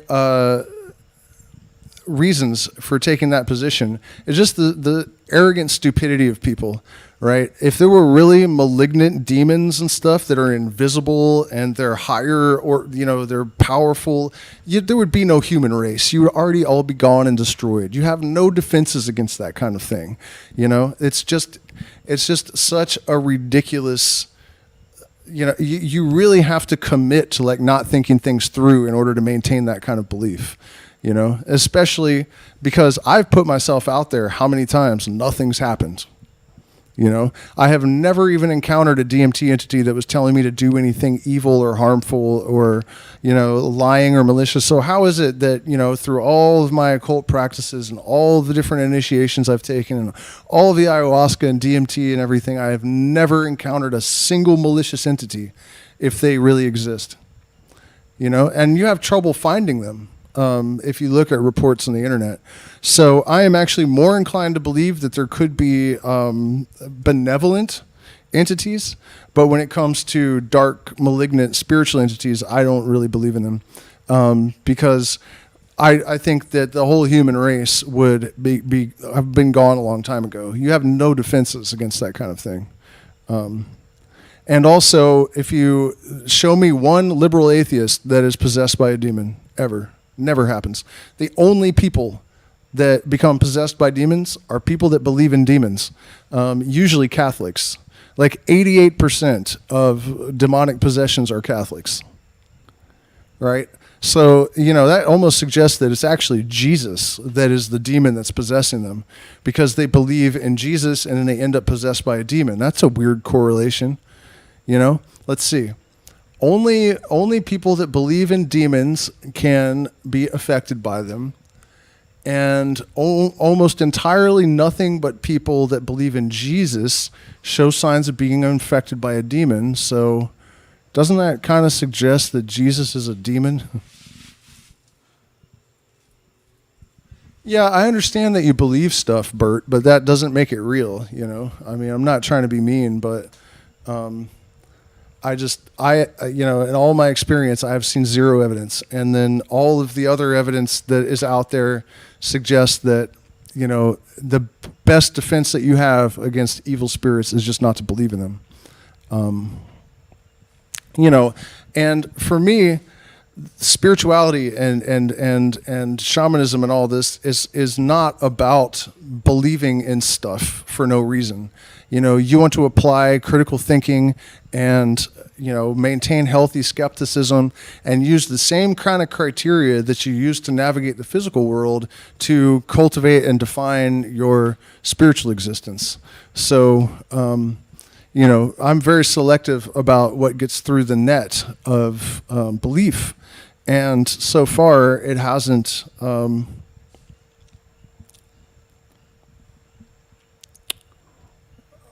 that approach has worked, I guess. Reincarnation. Actually, I'm more inclined to believe in the quantum loop. basically we are the same person over and over and over and over and over and over and over. And so what happens is that the universe eventually reverses. So when every possible potential has been fulfilled, that is possible without overturning any of the laws of creation, it reverses and collapses back in on itself. And this is now called quantum loop theory, but many years ago I had a vision of it, and it was the same thing. And this is an idea that you'll find in a lot of occult systems, I guess, and religions as well. So because the laws are so precise and the conditions would be exactly the same, when it collapsed, the same thing will just keep happening over and over and over and over and over again. The only reason that isn't true, I think, is that one of the laws, ironically, is that there's an exception to every rule. So if you do an experiment in quantum physics 100 billion times, you'll get a different result, like 1 out of every 100 billion times. That is enough variation because of the number of quantum effects that are all happening all the time. Cumulatively, that could result in macro changes, right?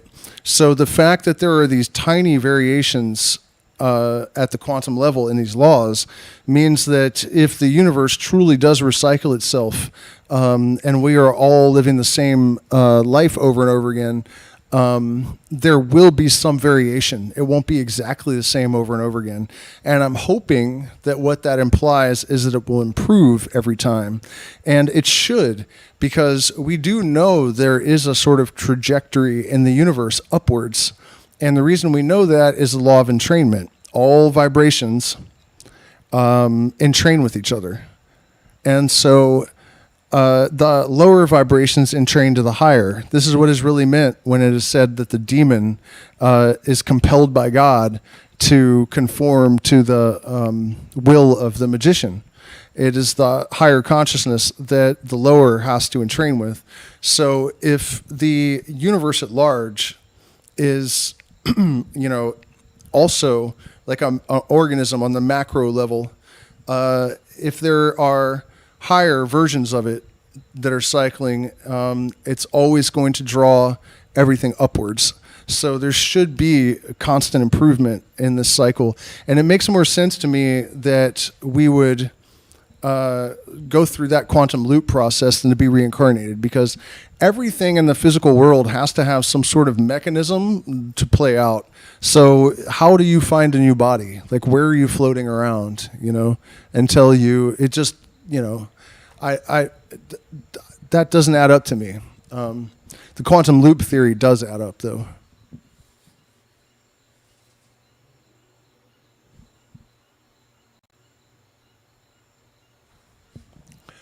Yeah, I mean, like I said, even if evil spirits are real, the simple knowledge that all you have to do is not believe in them in order to not be affected by them, that's, if you can't see the utility in that, I'm sorry that you've decided to leave yourself open to that. I don't know what else to say about that,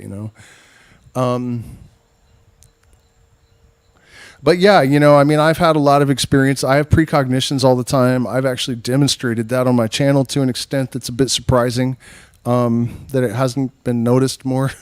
And I also have memories of a person's life that I did not live.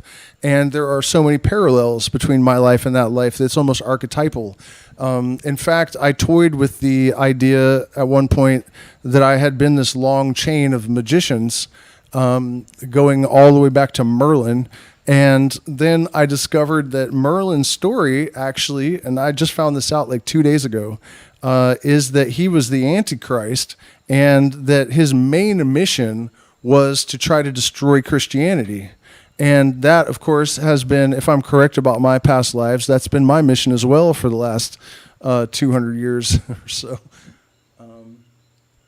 Is belief something a person can control? Yeah, it definitely is.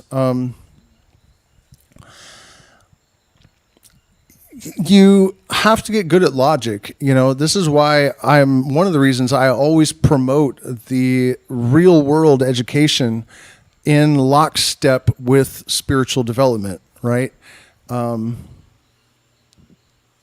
yeah, show me the facts before anything is possible, but then also you can kind of make inferences. So I think there are different levels of belief, you know. For example, I've had all of these sort of parapsychological experiences that suggest things to me. So on a scale of, if like 10 is real in the sense that this keyboard is here, right here, that's 10, right? The keyboard is there. But the parapsychological experiences that I've had that suggest reincarnation of a specific person, that's at like a 7, you know? So it would be ridiculous of me to disregard the fact that I had the ability to recite all this person's books before I read them, and that we both bedded a girl on our mother's bed and left an earring in it at the same exact age that was discovered by the mother and bust. You know what I mean? Like down to these tiny, tiny little details. It's kind of ridiculous to discount, but it's not proof. You know, it could also be, if the quantum loop theory is true and we live the same life over and over again, that there's some seepage. You know, it also is true that I'm English and I could have a common ancestor with this person, and geneticists have proven genetic memory. So belief is very tenuous. You know, if you're going to be really realistic about something, what you have to accept is that other than the objectively, solidly, obviously real, you're never going to know anything for certain. There's no way to confirm reincarnation. There just isn't.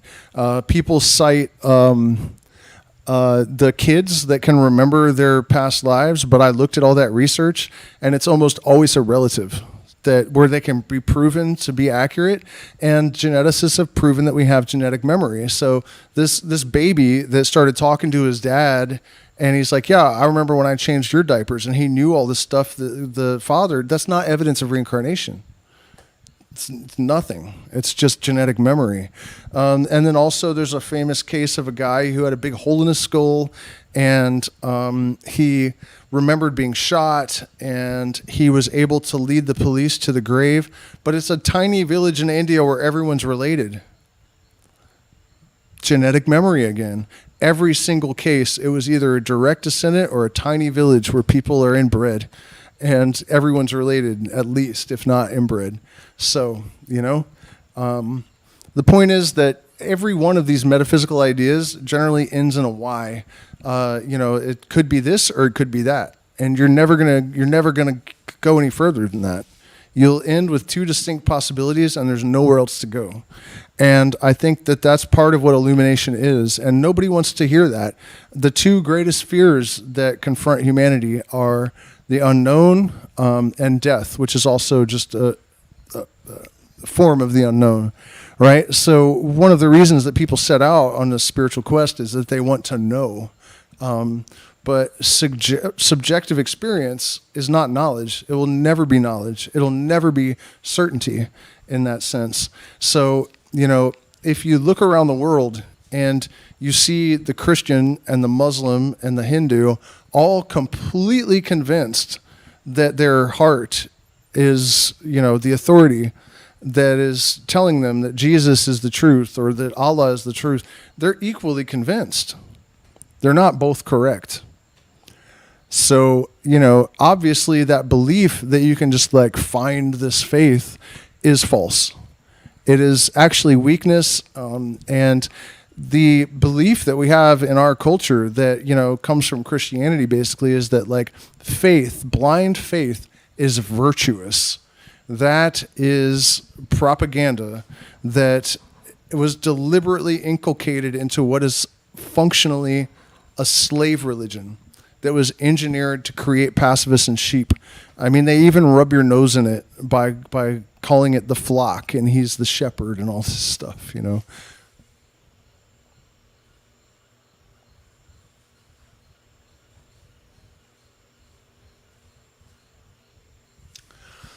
Yeah, well,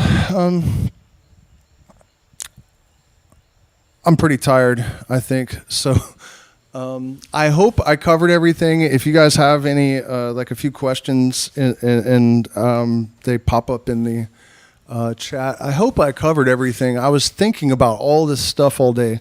And then when I actually started the stream, a lot of it seemed to kind of evaporate. Oh, yeah. Okay. Man, I wish I had spoken about this much earlier.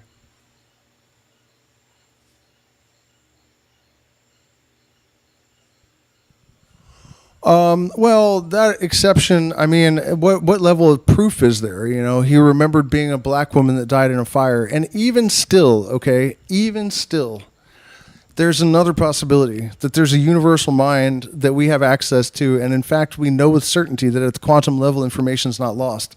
So even if I remember a lifetime from a person that I couldn't possibly be related to, and it's proven that it's accurate, it's still only proof that we have access to a universal mind of some kind of repository of information like the Akashic Record. It's not proof of reincarnation. You cannot prove these things. You can always come up with an alternative explanation.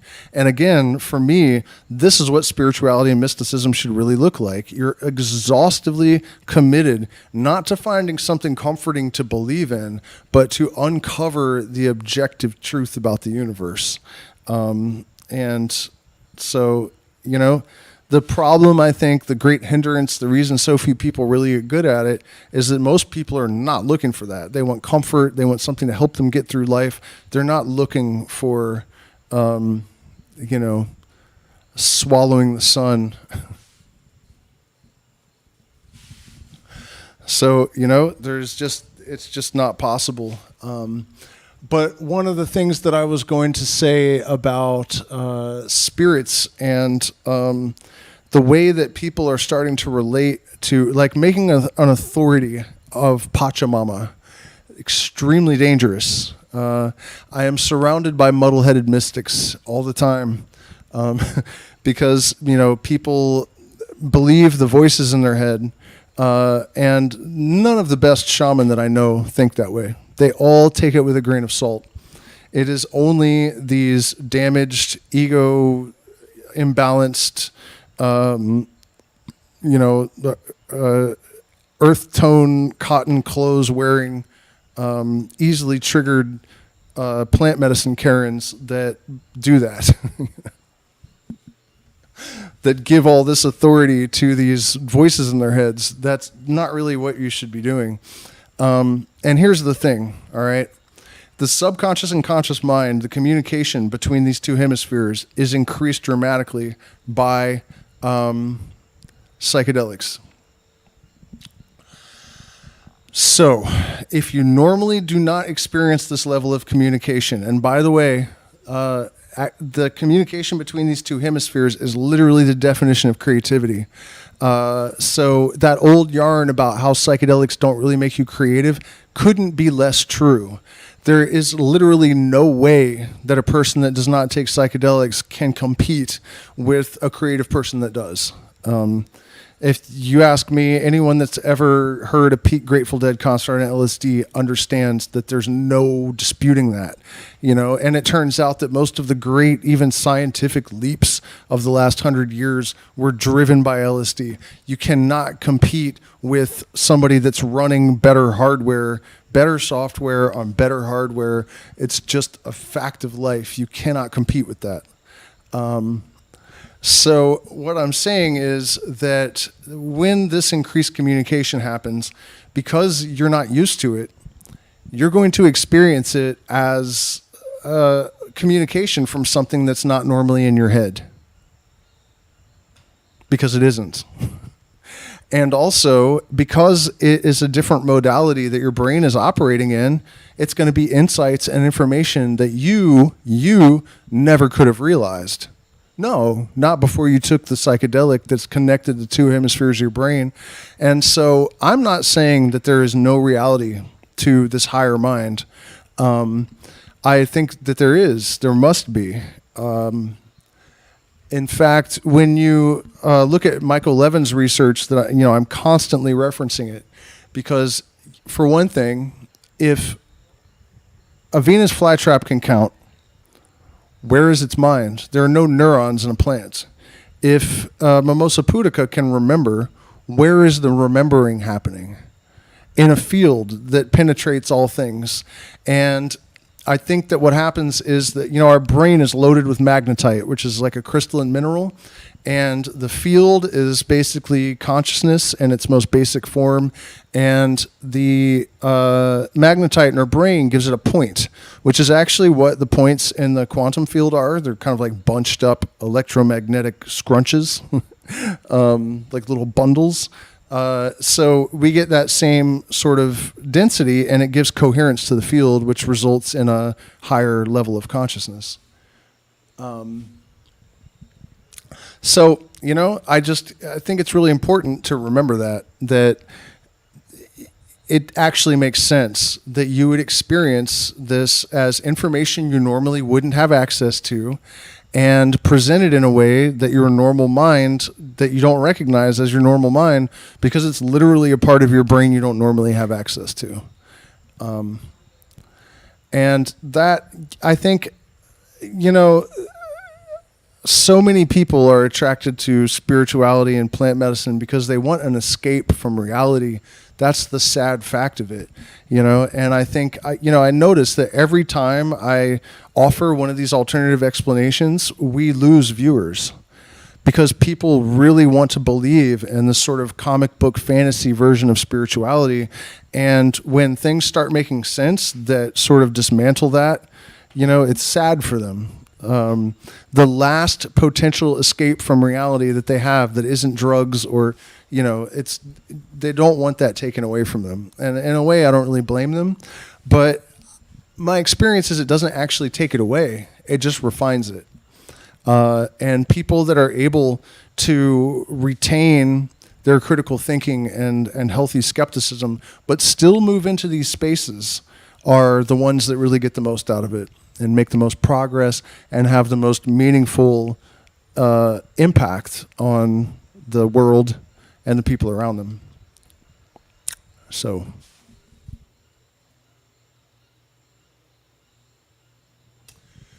yeah, we can. I mean, if there are questions, I'll keep going. I'll talk about Crowley if you have a question about Crowley.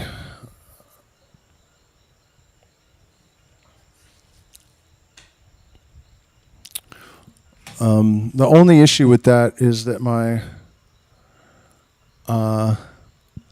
delay is kind of a lot, so.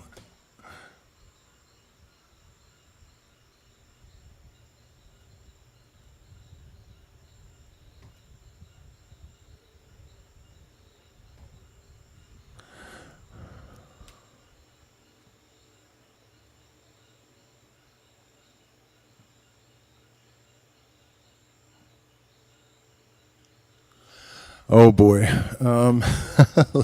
Why did Crowley call his anus the eye of Horus? One of the things about Aleister Crowley is that he pointed out that all of these spiritual leaders that we put on a pedestal and regard as pure and holy, and we have this idea about spiritual leaders as being sinless and all of this kind of thing. He pointed out that obviously he didn't use the example of Charles Manson, but imagine that Jesus was actually like Charles Manson, but that his followers wrote the account of him. We have no way of knowing that that isn't the case with every single spiritual leader that has inspired every single religion. And in fact, knowing that they were humans probably is true. So, he basically said that because of the fact that he lived in the present moment, people actually knew him and that he was honest. And the difference between him and someone like Jesus, all of the accounts of Jesus' teachings, all of the stories about what was going on in his head. Remember when he was in the desert and the devil was tempting him and there's this whole conversation going on in his head? Who was sitting in his head with a notebook and paper writing all that shit down? It's just stupid. It's not real. It's obviously a fable. Stop it, people. You know what I mean? So there's no eyewitnesses. There's no one that can confirm any of it at all. So part of it is just that, Crowley was deliberately trying to be real and also presenting the alternative possibility, the alternate possibility that, or an alternate understanding of illumination and enlightenment, where it's about having the full range. The way he put it is the true goal of the abscissamus, which is the highest expression of initiation in the mystery schools, a God in the flesh, basically a fully realized being, is to be like he in whom suffering and glory are indistinguishable, meaning that the universal mind only is here for the experience. It doesn't care whether it's positive or negative. It is trying to fulfill it's not trying to, it is fulfilling every possible experience from every possible point of view, and that's just what it does, right? So it has no preference, and he was trying to achieve that same state of consciousness where he had he literally ate poop to try to force himself to perceive everything as good, or not necessarily good, but an experience without judgment. So actually, some of the things that Crowley is accused of are so bad that I can't really talk about them on this with the algorithm. Maybe I could send you an email or something. One of those things was written in his journal, his own diary, and that is the most concerning to me because it was really, really, really, really, really, really, really bad. And I don't see any reason to write in your diary things that never happened. So, but here's the thing about that. Crowley was not trying to teach people to imitate him. He said that it is his will. He said, if it is my will to be the Antichrist, I am not teaching you to do that. I am teaching you to discover your will, which could be to become the complete opposite of that. So it doesn't matter because it's not about imitation. It's about the fact that he wasn't wrong about any of the techniques that he described, or the real purpose behind the universe and why it's so important to liberate ourselves as individuals and as a collective, and to redefine society and our perception and conception even of what spirituality is. So it does make me a little bit uncomfortable that there are indications that it could have been as bad as it appears to be.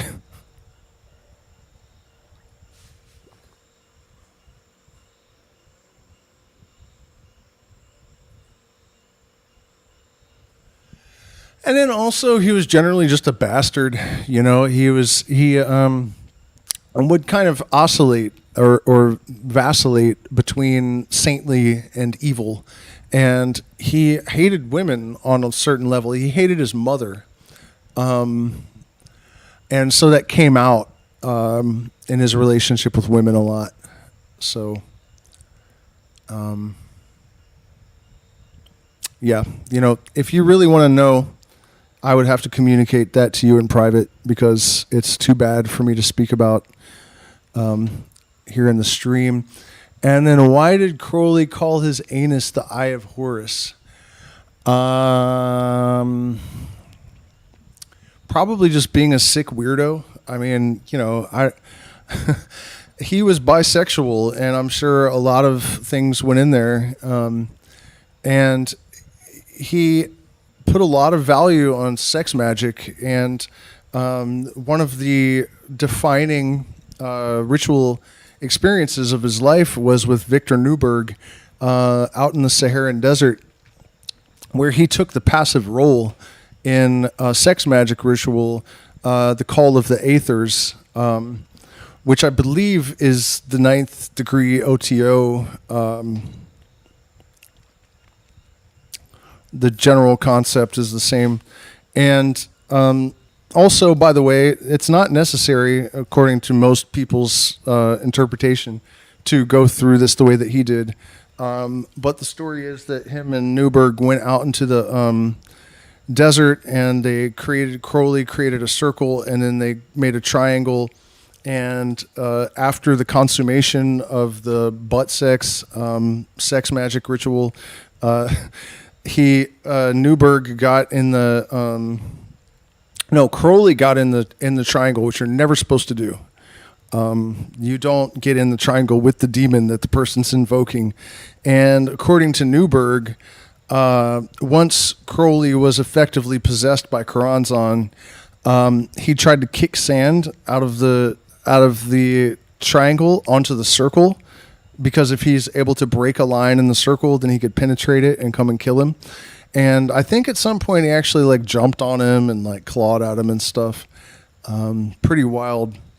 But if you would like to read about that, The Vision and the Voice is the book where he describes the calls of the aethers, and honestly has been compared to William Blake's best spiritual writing. Blake is considered, the best author of transcendental experiences, and a lot of the scholars that study that sort of thing say that The Vision and the Voice is equal to Blake, if not superior to it.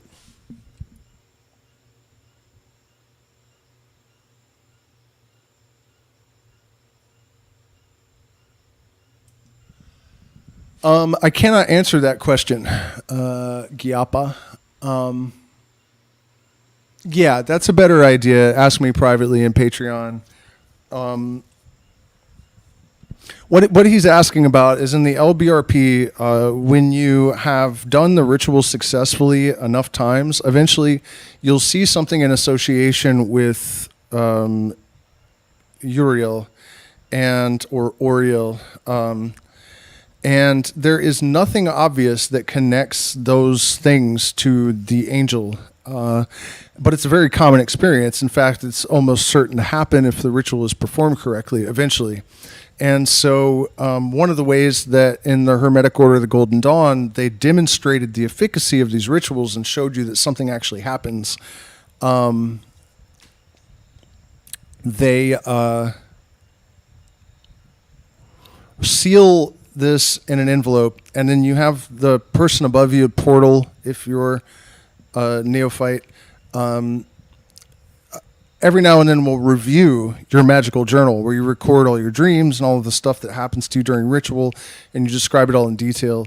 And then when they see this in the journal, they tell you to open the envelope, and then there's congratulations, you've had this vision. And that actually is done several times throughout the process.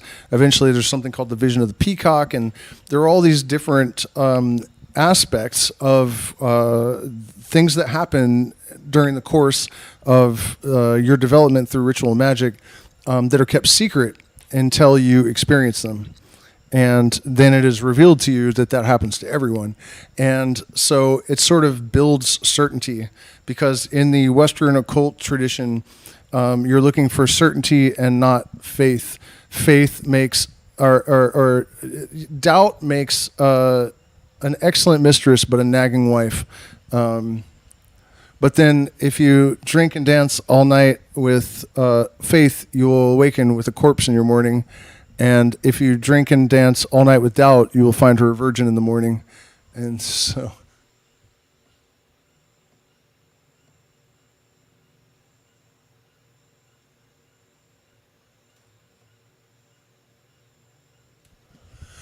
Nice, yeah. So, you guys, apparently we just got a new Patreon member. Let's pull that up and see. Well, I'll use your YouTube handle. Thank you, Gyapa. That's not what it says in the Patreon, but thank you, Gyapa. We really do appreciate support. In my personal world right now, I am trying to, after an aborted attempt due to civil unrest, and this is one of those, shamanic precognitions, I think. And we were on our way, and just one night in the hotel, I was like, we got to go back. For one thing, I wanted to go and work with this shamana here, but I just had a feeling we need to go back. And we didn't really have the money to go back and then go again and waste weeks because we'd already been traveling for a week. And it was a big decision, but I was like, no, we got to go back. And all hell broke loose on the road that we would have been on, trapped. A cop was burned alive in the cop car. They were helicoptering tourists out of there and stuff. So it's like this intuition saved us from a shitstorm of epic proportions and a lot of potential trouble.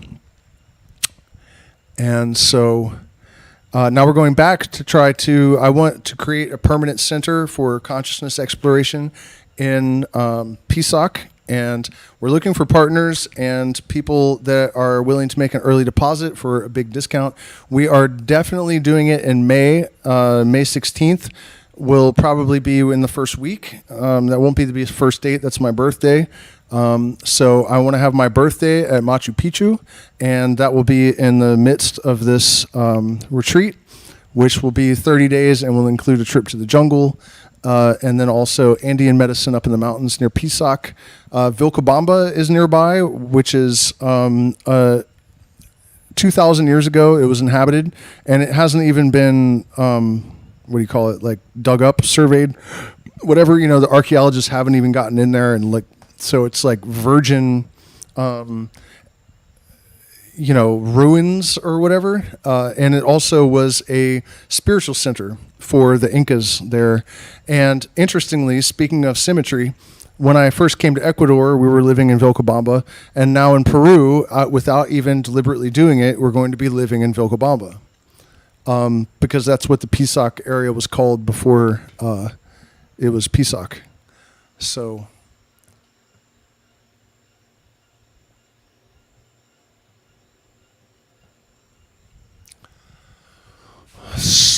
yeah.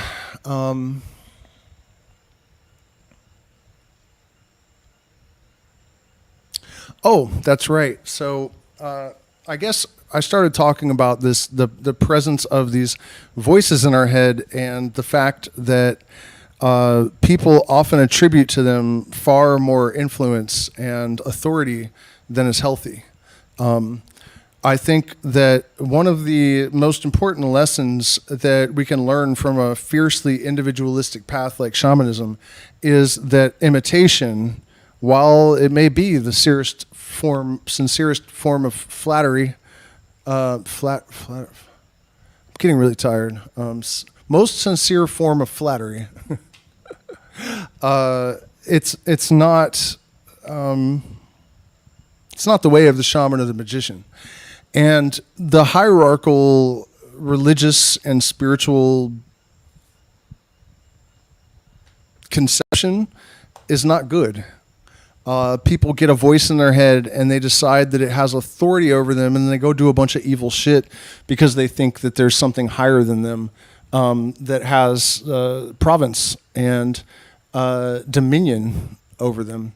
And that's not good. Again, it's not true. It's not true. There is a consciousness that exploded into the multitude of things in the universe, and it's like the cells in your body, and there's no cell in my hand that is any higher than the others. They're just all cells in a hand. So your will is sovereign, and that way you are equal to the Most High God. And so, that is a really important thing to remember, that whether these voices are authentically spirits or part of the subconscious or whatever, at very most, you have to meet them at eye level. And you have to also remember that even if they're spirits, they're not infallible, right? And I also really have never bought into the idea that they're actually plant spirits, because I don't care whether you're talking about machine learning or biological learning, whatever. Nothing is going to have the experience and the knowledge to advise someone on how to process an experience with their mother when it's a vine and the only thing it knows is growing out of the ground and clinging to a tree. That's it. There's no reason for it to know how to counsel you and to give you therapy and all of this stuff. I believe that it's much more likely that they take filters down in our consciousness and connect us to a greater mind, or even that it just builds a bridge to our subconscious. But the idea that a plant can tell you how to process your toxic relationship with your mother when it is literally just sitting there in the jungle its entire life with no experiences at all, it makes zero sense. None at all. You know, I'm not saying that plants don't have a spirit. I'm not, they're alive, they're magical, wonderful, healing things, but I think it's much more realistic and then also, if it was true that consuming a plant puts you in touch with its spirit, I've never eaten a green bean and suddenly had visions and, and been connected to the spirit of green bean. I've never eaten a pumpkin and suddenly felt like I was getting knowledge from a pumpkin. It's the compounds that act as keys to unlock a connection to a greater mind. But I personally do not think of them as plant spirits. Even if you do, though, that's fine. But don't give them authority over you. You want to take their ideas and opinions and thoughts into consideration in the same exact way that you would take your own thoughts and whatnot into consideration. I see comments in my community all the time from people that I don't trust the medicine anymore because it told me something and it wasn't correct. So now the ability of this medicine to help this person has been affected by the woo. The woo, they've gone off the rails on the woo-choo train. And because they believe that this is a literal spirit, now they don't trust it because they think it lied, rather than realizing that it's voices in your head or voices in your head, and sometimes they're wrong. So you see what I mean about how the woo can actually negate the healing capacity of these medicines and experiences.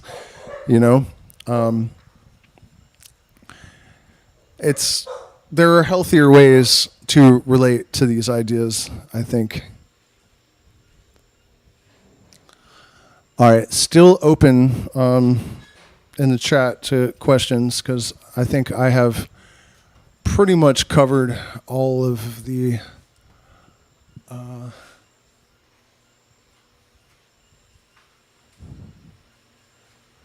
man, I am really bummed that my ability to stream on both thingies didn't work ever. Please hit the like button, share, subscribe, support us on Patreon, or you can support us through one of the options in the chat. We are demonetized, so I don't get anything for anything. Hey, they're not there. Here, let me get them for you so that you can be amazing and help me pay $7,000 to take this AI course. Because if I can make a few $1,000,000, I am going to take a lot of people up with me, and they're all going to be the right people, and we're going to do amazing things and make very positive and profound changes, and we are going to eradicate a whole lot of dumb fuckery from the face of the earth. So this AI course is really expensive. I don't have the money, but I'm determined to raise it because I think it's probably the most important thing we can do right now. Is develop AI mastery and really commit to it. And, it's had nothing but positive effects on me because I realized that I have to learn linear algebra and brush up on calculus and trigonometry and all of this other stuff.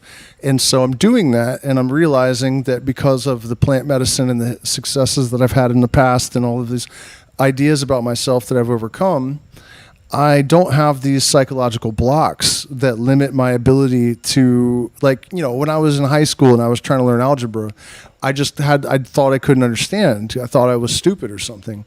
And now that I have dissolved a lot of those ideas of my own limitations, I'm blowing through all this math like it's just nothing. It's not even difficult. It's just like It's just stuff, you know. It's almost just like reading a book. You just like, oh, okay, and then you're like, well, damn, I'm not stupid then. So you find yourself doing 10 extra push-ups because your courage and your confidence has been expanded, you know. And so, you know, it's really important to always continually overcome boundaries to growth and acquisition of power, to put it to work in responsible and meaningful ways, you know. And as I am so fond of saying, it is a massive problem that people that pursue spirit genuinely generally tend to eschew spirituality, and people that pursue power. So, okay, let me say this. People that pursue spirituality generally don't care about power, and people that pursue power generally don't care about being spiritual. And as long as that condition persists, we are in deep, deep shit. You know, clearly that is the fundamental essence of the problem. And part of the reason for that is that our perception of what spirituality is, I think, needs a lot of work. It is not true that Western civilization is just wrong. It's not true that science was just a mistake. It's not true that there is no point to the last 200 years, that we have just gone awry. That is not how the universe works. Everything happens because of necessity. So the real truth about the archaic revival that Terence McKenna was talking about is not a return to having Stone Age beliefs and superstitions, but it is about integrating and updating those and realizing that it's not that there wasn't anything to them. It's not that the universe is just blind, materialistic, mechanistic gobbledygook either, you know. But I think a lot of people are making a huge mistake by sort of regressing and adopting woo straight out of the box rather than adapting it to a modern understanding, which, you know, it's not useless. It didn't happen for no reason. It wasn't, you know what I mean? It's not that difficult. What about Thoth? What are you asking me about Thoth? My understanding of Thoth is that Thoth was a star tribe representative, whether that means an interdimensional being or a light hologram sent from the future. You know, my experience with these aliens is that they, and everyone else that saw them, agreed that they were translucent, which suggests they're not physically there. And that could be explained in a couple of ways. One is the Merkaba idea that it's possible to generate a body of light, and at the speed of light, there's no time. And so traveling from star to star would happen instantaneously from your point of view. The thing to remember about that, though, is that on your home planet, all of that time, the 300 billion light years or whatever you traveled, would pass. So you could never go home if you traveled that far. But you wouldn't experience, it would be literally instantaneous from your point of view. So there's that possibility. And the other possibility is, I think if time travel is possible, it would be a lot more likely that you would survive it if you could send a hologram, which would probably be light technology, back to communicate. So exactly what the nature of Thoth was, I'm not sure. I don't really buy the Atlantean thing, but what the Kybalion suggests and what I came up with through my own intuitive just processes many years before I ever encountered the Kybalion or had heard of it, was exactly the same as what's in the Kybalion, which strikes me as a bit interesting. But it's basically the idea that Thoth was the progenitor of the mysteries, and that it is this secret doctrine of reason and mathematics and intuition and music that has inadvertently mosquito, given rise to all the religions, which are perversions of this original teaching, that they all are deliberate distortions of it. And it's really easy to see that the Kabbalah, which actually originates in Sumeria in ancient times, not exactly in the same form that it's found in the Jewish, but the three veils of negative existence and the knowledge that light penetrated through these veils and crystallized, and that it will return, redintegrate at the end of time and all that. That actually comes from all the way back at ancient Sumeria. More evidence that the mystery religions actually began in Sumeria is that Pythagoras, who the Illuminati trace back as the earliest grand master of the Illuminati that we have a definite record of. The rumor was that he had traveled to Egypt to learn the mysteries, and that before that they had come from Babylonia, and a few weeks ago the Pythagorean, what is known as the Pythagorean theorem, was found in clay tablets in cuneiform in ancient Babylonia. So the intuition that I had was that this Thoth character was not exactly a human, and that he was the progenitor of the mysteries, and they worked their way around the world from there. And I've actually figured out the transmission exactly to the European society. And it's wild that I didn't know this as a kid, because I read so much of Huxley's stuff, and I did avoid Crowley like the plague, because I had the common perception that he was just this like evil Illuminati, like pedophile or whatever. But so you have Thoth in Sumeria, and then Babylonia to Egypt to Greece to Europe, and then from Europe, Aleister Crowley, Aldous Huxley, because there has to be a physical transmission, is the story. So I don't know who brought it to Europe specifically, Simon Magus maybe, but however that happened, from Crowley to Aldous Huxley actually traveled to, I believe he met him in France and spent like a week with Crowley. Huxley and Crowley sitting around talking on cocaine, like that, it's so wild to be a fly on the wall and listen to that. And then Huxley went and transmitted that to Timothy Leary. So that was an interesting bit of it that I decoded in the last 2 or 3 years, that to discover the meeting between Huxley and Crowley actually occurred was quite the mind bender.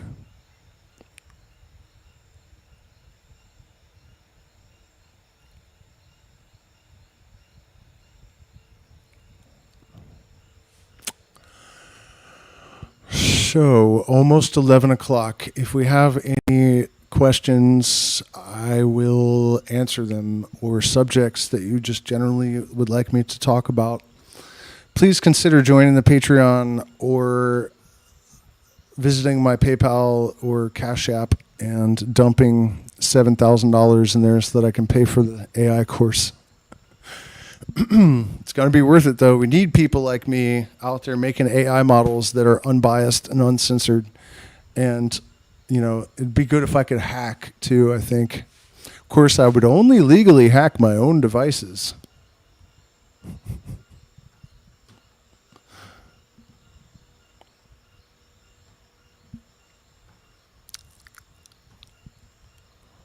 What's I'm looking for? Okay, so here, the chat. Going once, going twice, guys.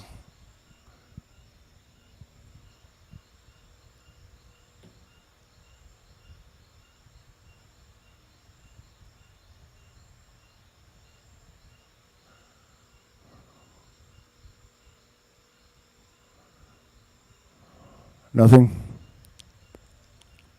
Oh, you guys haven't caught up with me, I don't think.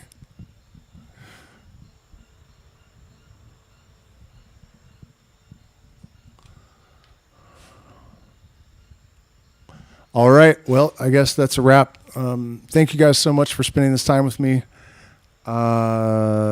Please join the Patreon or Cash App, whatever. Do something. Pay me, or else I'll quit. That's how jobs work, right? So, good night, folks. I will see you again in a day. The Outlaw Tales are returning. What is this? I like the crickets in the background. The moment you've done waited. Love you too, Miss Misty. Yeah, I'm in the Amazon rainforest still. So there is be noises in the jungle here. I can't wait to get to the mountains, though, honestly. I mean, it was really great in Ecuador. In the jungle, there were not a lot of bugs, and it was cool, and it wasn't so humid.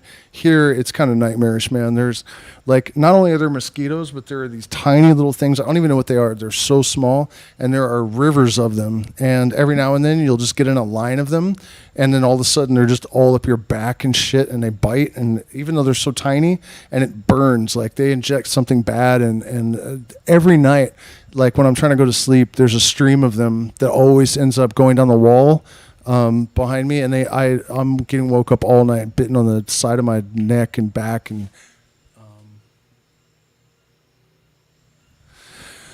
nice. Well, it'll be great to see you back in the Patreon. You've missed all kinds of stuff. Also, join the Discord, you guys. Join the Discord. Join the Discord. Join the Discord. Join the Discord. I am able to say things in there that I could not say elsewhere.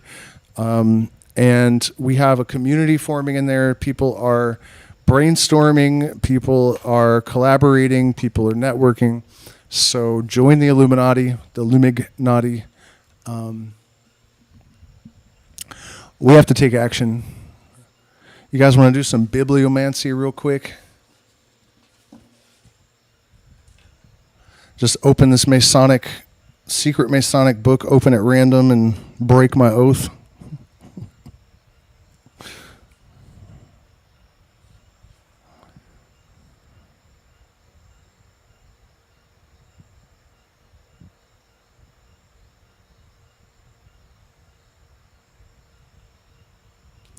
No, it wasn't really.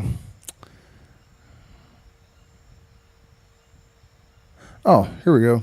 Well, I had to open it twice, but it looks like we got somewhere interesting the second time. The Gnostics derived their leading doctrines and ideas from Plato and Philo and Zendavesta and the Kabbalah and the sacred books of India and Egypt, and thus introduced into the bosom of Christianity the cosmological and theosophical speculations which had formed the larger portion of the ancient religions of the Orient, joined to those of the Egyptian, Greek, and Jewish doctrines, which the Neoplatonists had equally adopted in the Occident. Did you see that, you guys? I did have to open it twice, but that's exactly what we were talking about. The Thoth and the Sumerians and the Babylonians and all of that, the early mysteries, another word for that is Gnostic. So that's literally, I was just saying that they transmitted the stuff out of that area, and then Christianity absorbed it, perverted it, and then I opened this book up at random, and it's right on the fucking subject. Man, that is wild. I even mentioned that about the Kabbalah, that was, where it really came from, and well,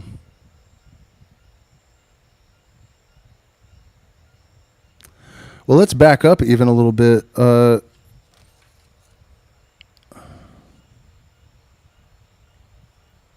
Yeah, let's just start at the beginning of degree number 17, Night of the East and West.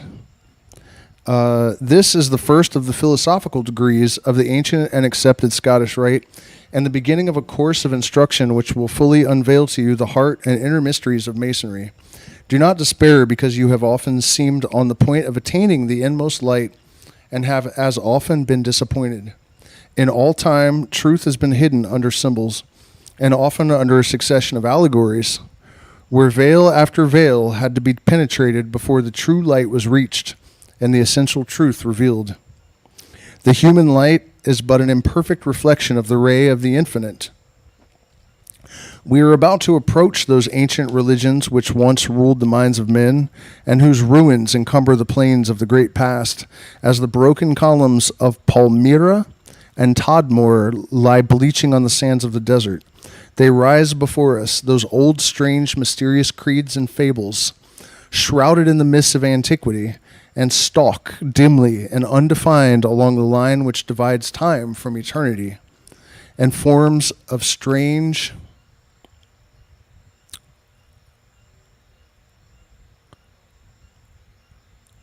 Sorry, I lost my place. Dim and undefined along the line, blah, blah, blah, blah, in forms of strange, wild, startling beauty, mingled in the vast throngs of figures, with shapes monstrous, grotesque, and hideous. The religion taught by Moses, which, like the laws of Egypt, enunciated the principle of exclusion, borrowed at every period of its existence from all the creeds with which it came into contact. While by the studies of the learned and wise, it enriched itself with the most admirable principles of the religions of Egypt and Asia, it was changed in the wanderings of the people by everything that was most impure or seductive in the pagan manners and superstitions. Once again, he's talking about exactly what I was talking about before we opened this book.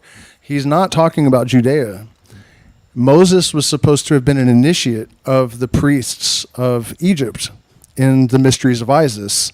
And so he's saying that Moses, the tradition that he was a part of, had swallowed up all of the most useful things from all of the other traditions that it encountered. But then wandering around in the desert with these lunatic Jews, it became perverted. This is Morals and Dogma by 33rd degree Freemason Albert Pike. He was the supreme commander of the southern jurisdiction and right around the Civil War era.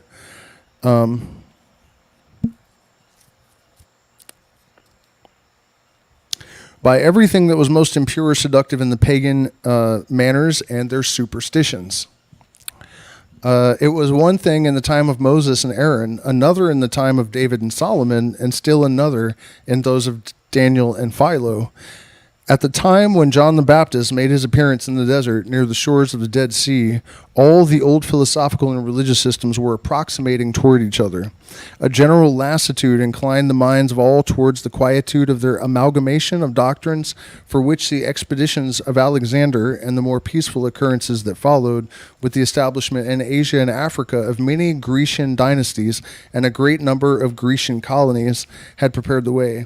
After the intermingling of different nations, which resulted from the wars of Alexander in 3/4 of the globe, the doctrines of Greece, of Egypt, of Persia, and of India met and intermingled everywhere.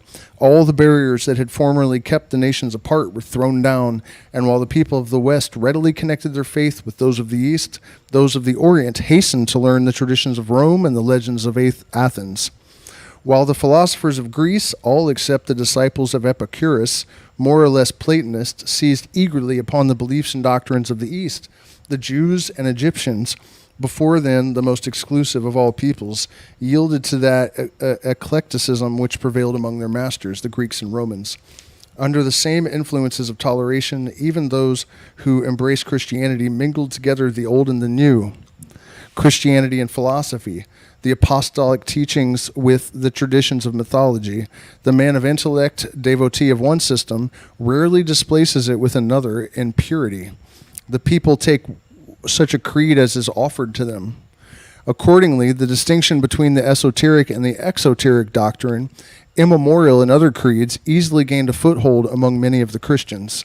In other words, even in the old days, there was, just as there is in the mysteries, right? You can see this truth that these religions were usurpations and perversions of the original mystery doctrine, because if you look at, for example, the kykeon that was consumed in Greece, which I forgot to talk about earlier, about how the practitioners of the Western occult really descended from a type of Middle Eastern shaman, because the kykeon was a beverage consumed in the Eleusinian mysteries that contained probably acacia and Syrian rue. Some people say that it was ergot, but experimenting with ergot is very dangerous, and it's not likely that was the kykeon beverage. And also the plants are found there.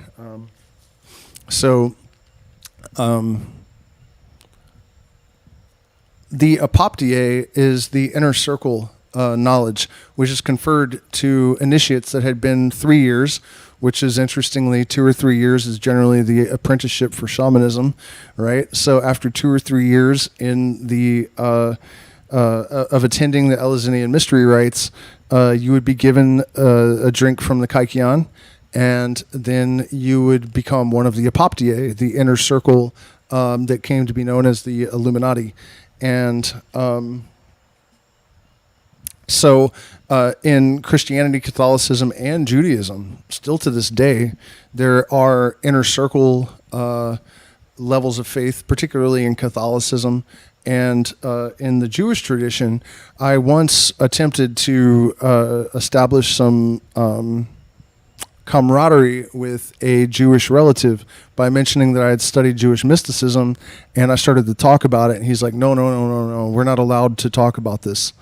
And I was like, what? You guys have like one of the most advanced and like, obviously there's something to it, like schools of mysticism on earth, and you're not allowed, no, only the rabbis.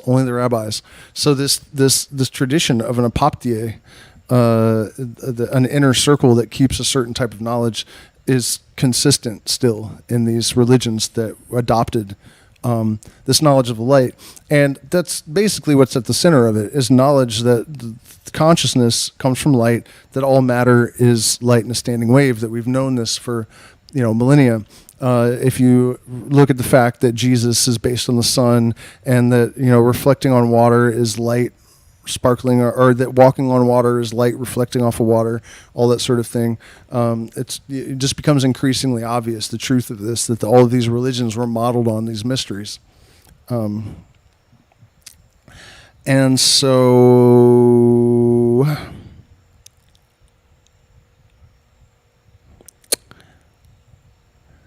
accordingly, the distinction between the esoteric and exoteric doctrine, immemorial in other creeds, easily gained a foothold among many of the Christians, and it was held by a vast number, even during the preaching of Paul, that the writings of the apostles were incomplete, that they contained only the germs of another doctrine, which must receive from the hands of philosophy not only the systematic arrangement which was wanting, but all the developments which lay concealed therein. The writings of the apostles, they said, in addressing themselves to mankind in general, enunciated only the articles of the vulgar faith, but transmitted the mysteries of knowledge to superior minds, to the elect, mysteries handed down from generation to generation in esoteric traditions, and to the science of the mysteries they gave the name Gnosis. And this is what is meant when they have the character Jesus say, they will not understand the parables.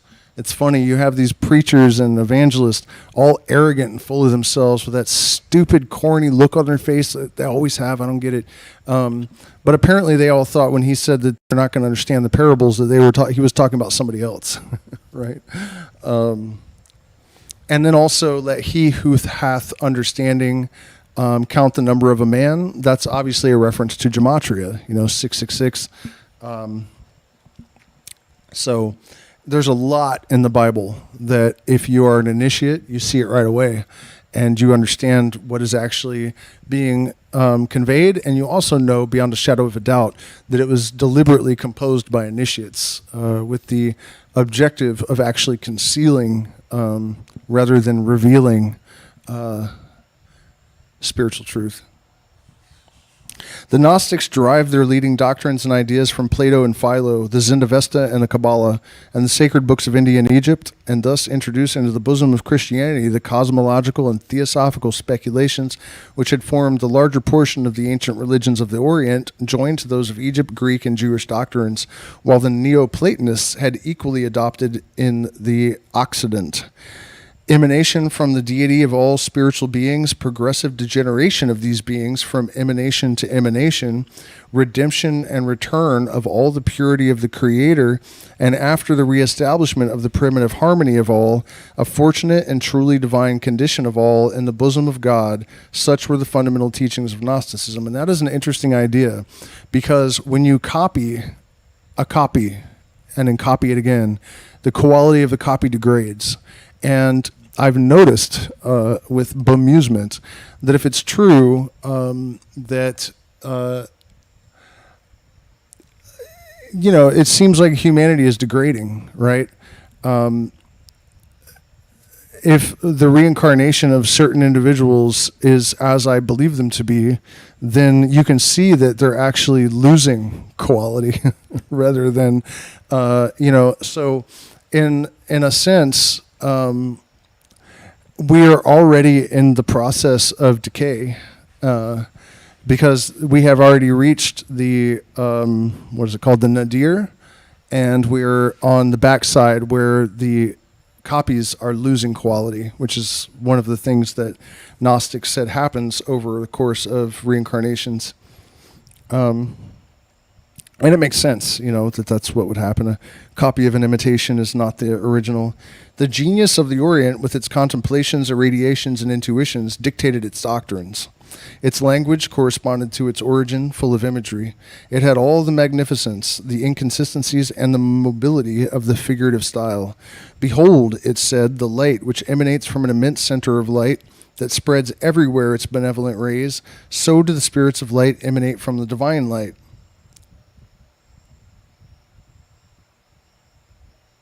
Behold, all the springs which nourish, embellish, fertilize, and purify the earth, they emanate from one and the same ocean. So from the bosom of the divinity emanate so many streams, which form and fill the universe of intelligences. That's interesting to me, because I had an ayahuasca vision once where I was shown how the archetypes, you could think of it as like a central, people call it source, I guess, like a ball of consciousness. It's really electromagnetic energy, but like this sun, a spiritual sun, like the physical world being a reflection of the energetic.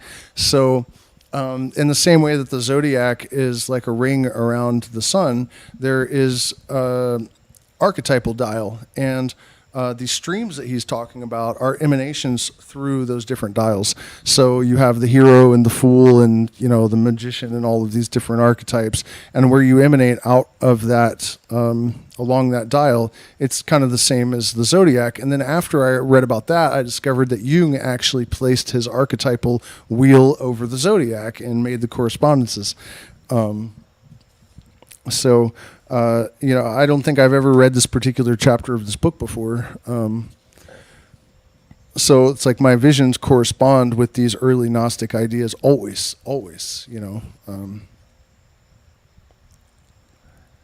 Behold numbers, which all emanate from one primitive number, all resemble it. That primitive number is 0, by the way. All resemble it, all are composed of its essence, and still vary infinitely. And utterances, decomposable into so many syllables and elements, all contained in the primitive word and still infinitely various. So the world of intelligences emanated from a primary intelligence, and they all resemble it, yet display an infinite variety of existences. And so if you think about the fact that you can derive infinity from any number, that is one way of demonstrating the truth of this, right? That the number 4 has its own defining characteristic. It has its own functions. It has its own personality. And it has its own symbolic language and allegories that can be extrapolated from it. But it contains all other numbers. Divide by 0. So...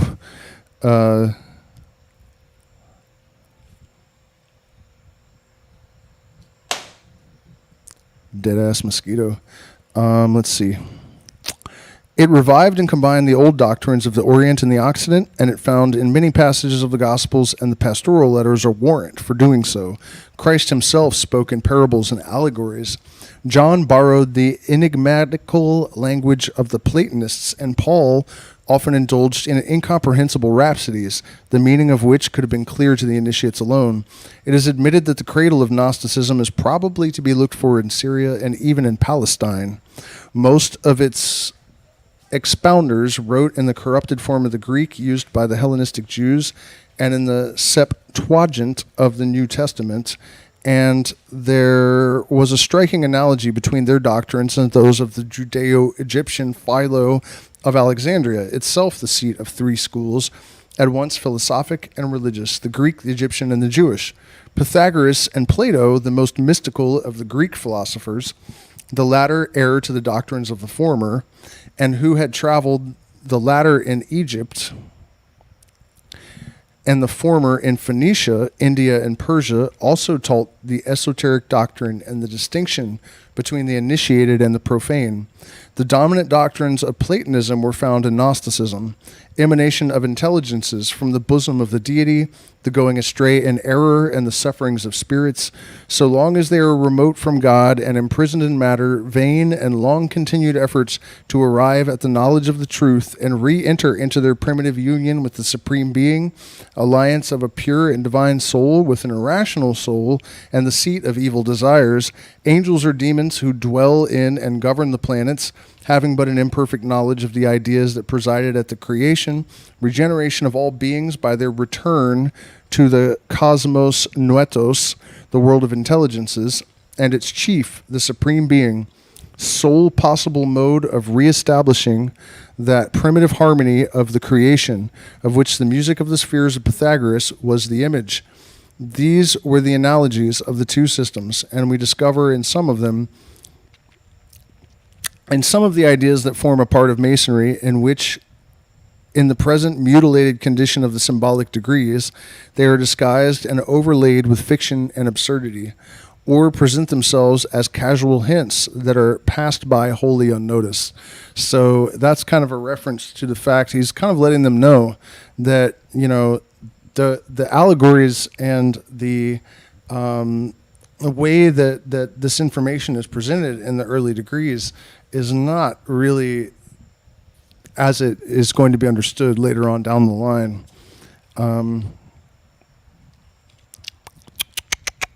The ideas of Plato personified. He is without beginning and lives in the prototype of time. Where are we?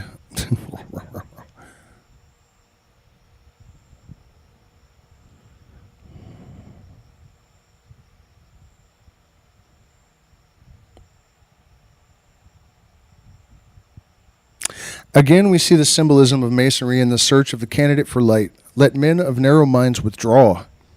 With closed ears, we transmit the divine mysteries to those who have received the sacred initiation, to those who practice true piety, and who are not enslaved by the empty trappings of words or the preconceived opinions of the religious.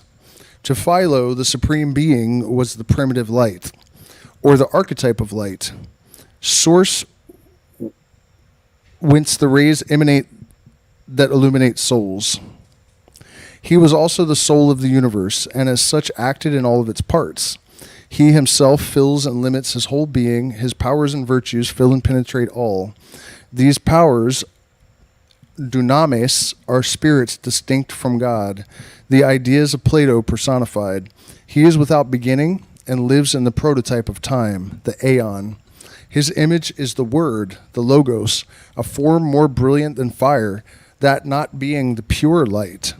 This logos dwells in God. From the Supreme Being makes to himself within his intelligence the types or ideas of everything that is to become reality in this world. The logos is the vehicle by which God acts on the universe and may be compared to the speech of man.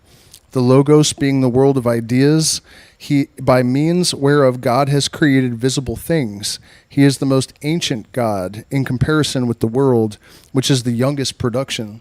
The Logos, chief of intelligence, of which he is the general representative, is named Archangel, type and representative of all spirits, even those of mortals.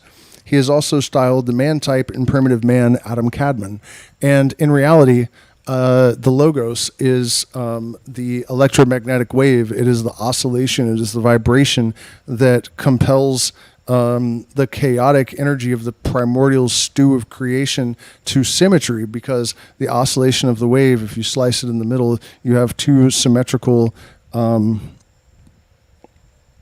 it's symmetrical. And also you have the dual poles on each side, the electrical and magnetic. And so that's how creation is done, son. God only is wise. The wisdom of man is but the reflection and image of that of God.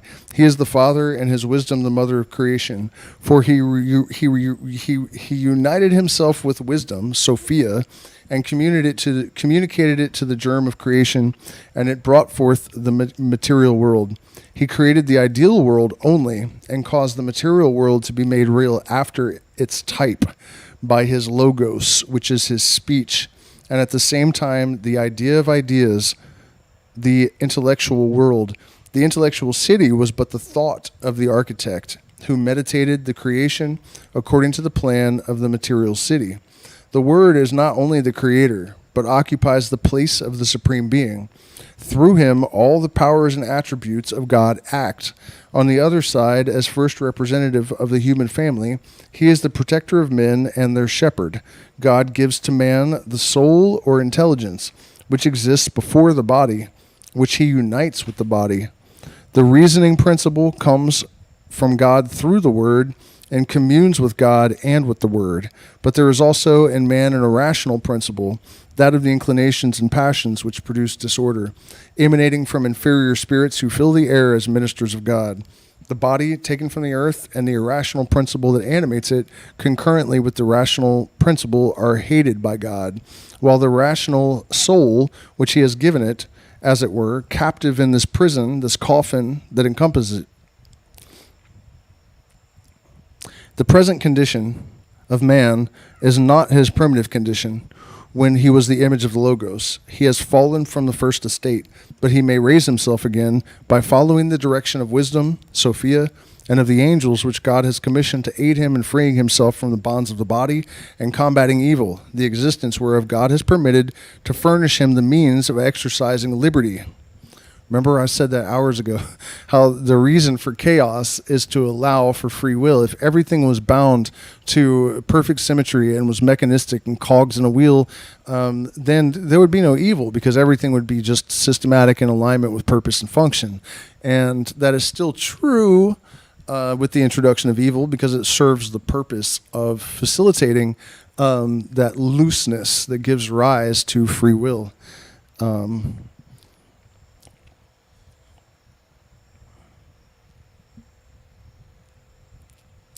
The souls that are purified, not by the law, but by light, rise to the heavenly regions to enjoy there a perfect felicity.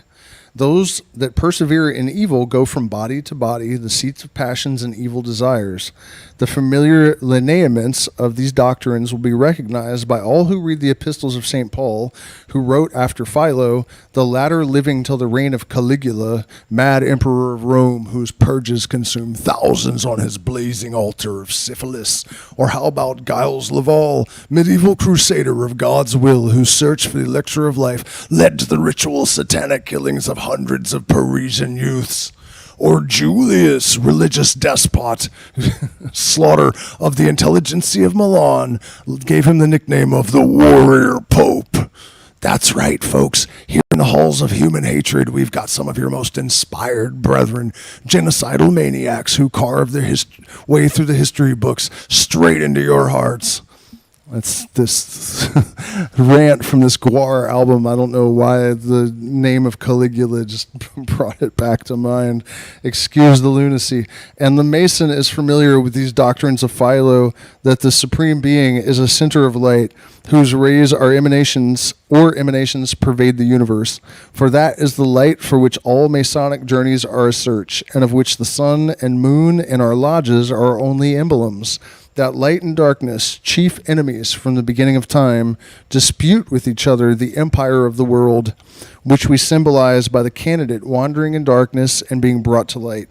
that the world was created not by the Supreme Being, but by a secondary agent who is but his word, the logos, the demiurgos, and by types, which are but his ideas, aided by an intelligence, or wisdom, Sophia, which gives one of his attributes, in which we see the occult meaning, or the hidden meaning, of the necessity of recovering the word, and of our two columns of strength and wisdom, which are also the two parallel lines that bound the circle representing the universe, that the visible world is the image of the invisible world, that the essence of the human soul is the image of God, and it existed before the body, that the object of its terrestrial life is to disengage itself of its body or its sepulture, and that it will ascend to the heavenly regions whenever it shall be purified, in which we all see the meaning, now almost forgotten in most lodges, of the mode of preparation of the candidate for apprenticeship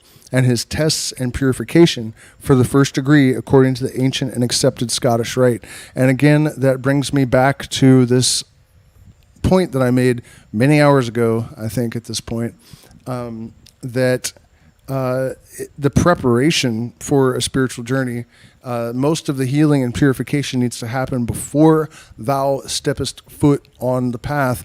Otherwise, thou shalt be stalked and hunted by that bitterest Sodom apple that thou shalt tasteth of. The preparation for the journey is of essential importance.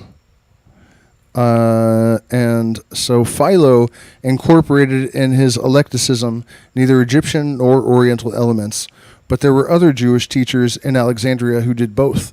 The Jews of Egypt were slightly jealous of and a little hostile to those of Palestine. That sounds kind of familiar. Particularly after the erection of the sanctuary at Leontopolis by the high priest Onias, and therefore they admired and magnified those sages who, like Jeremiah, had resided in Egypt. Kind of sounds like maybe we're getting close to understanding what's really happening in Palestine right now.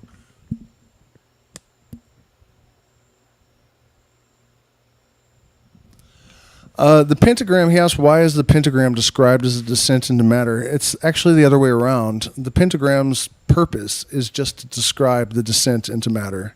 And it is a pentagram because of the golden mean. And so it's basically demonstrating the blueprint and the process that gave rise to creation in a single symbol.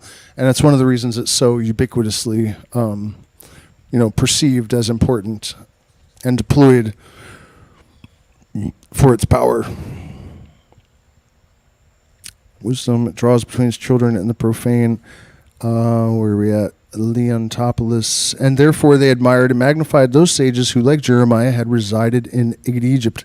The wisdom of Solomon was written at Alexandria, and in the time of St. Jerome was attributed to Philo, but it contains principles at variance with his. It personifies wisdom and draws between its children and the profane the same line of demarcation that Egypt had long before taught to the Jews. That distinction existed at the beginning of the Mosaic Creed. Moshe himself was an initiate in the mysteries of Egypt. By Moshe, he means Moses, as he was compelled to be, as the adopted son of the daughter of Pharaoh, Thuris, daughter of Sosatris Ramses, who, as her tomb and monument show, was in the right of her infant husband, regent of Lower Egypt or the Delta at the time of the Hebrew prophet's birth, reigning at Heliopolis. He was also, as the reliefs on her tomb show, a priestess, a priestess of Hathor and Nuit, the two great primeval goddesses. As her adopted son, living in her palace and presence 40 years, and during that time scarcely acquainted with his brethren the Jews, the law of Egypt compelled his initiation, and we find in many of his enactments the intention of preserving, between the common people and the initiates, the line of separation which he found in Egypt. Moshe and Aharon, his brother, the whole series of high priests, the council of the 70 elders, Salomo, and the entire succession of prophets were in possession of a higher science. and of that science, Masonry is at least the lineal descendant. It was familiarly known as the knowledge of the word. Amun, at first the god of Lower Egypt only, where Moshe was reared, a word that in Hebrew means truth, was the supreme god. He was styled the celestial Lord who sheds light on hidden things. He was the source of that divine life of which the crux ansata is the symbol and the source of all power. He united all the attributes that the ancient Oriental theosophy assigned to the supreme being. He was the pleroma, the fullness of things, for he comprehended in himself everything, and the light, for he was the sun god. He was unchangeable in the midst of everything phenomenal in his worlds. He created nothing, but everything emanated from him, and of him all the gods were but manifestations.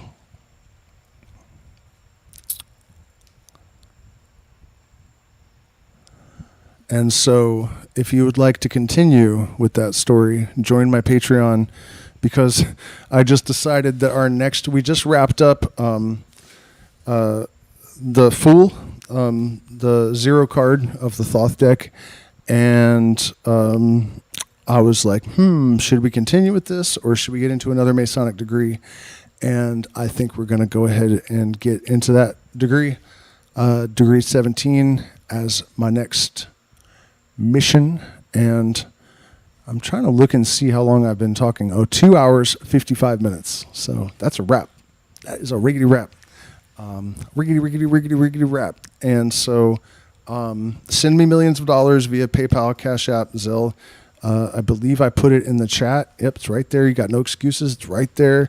And we really do appreciate your support. If you join the Patreon, you get access to 5 years of stuff, crap, and also junk.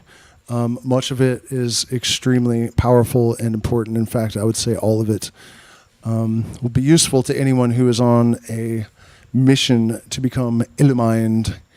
And there are all sorts of perks. FaceTime with me for instruction and destruction and reconstruction and secret streams and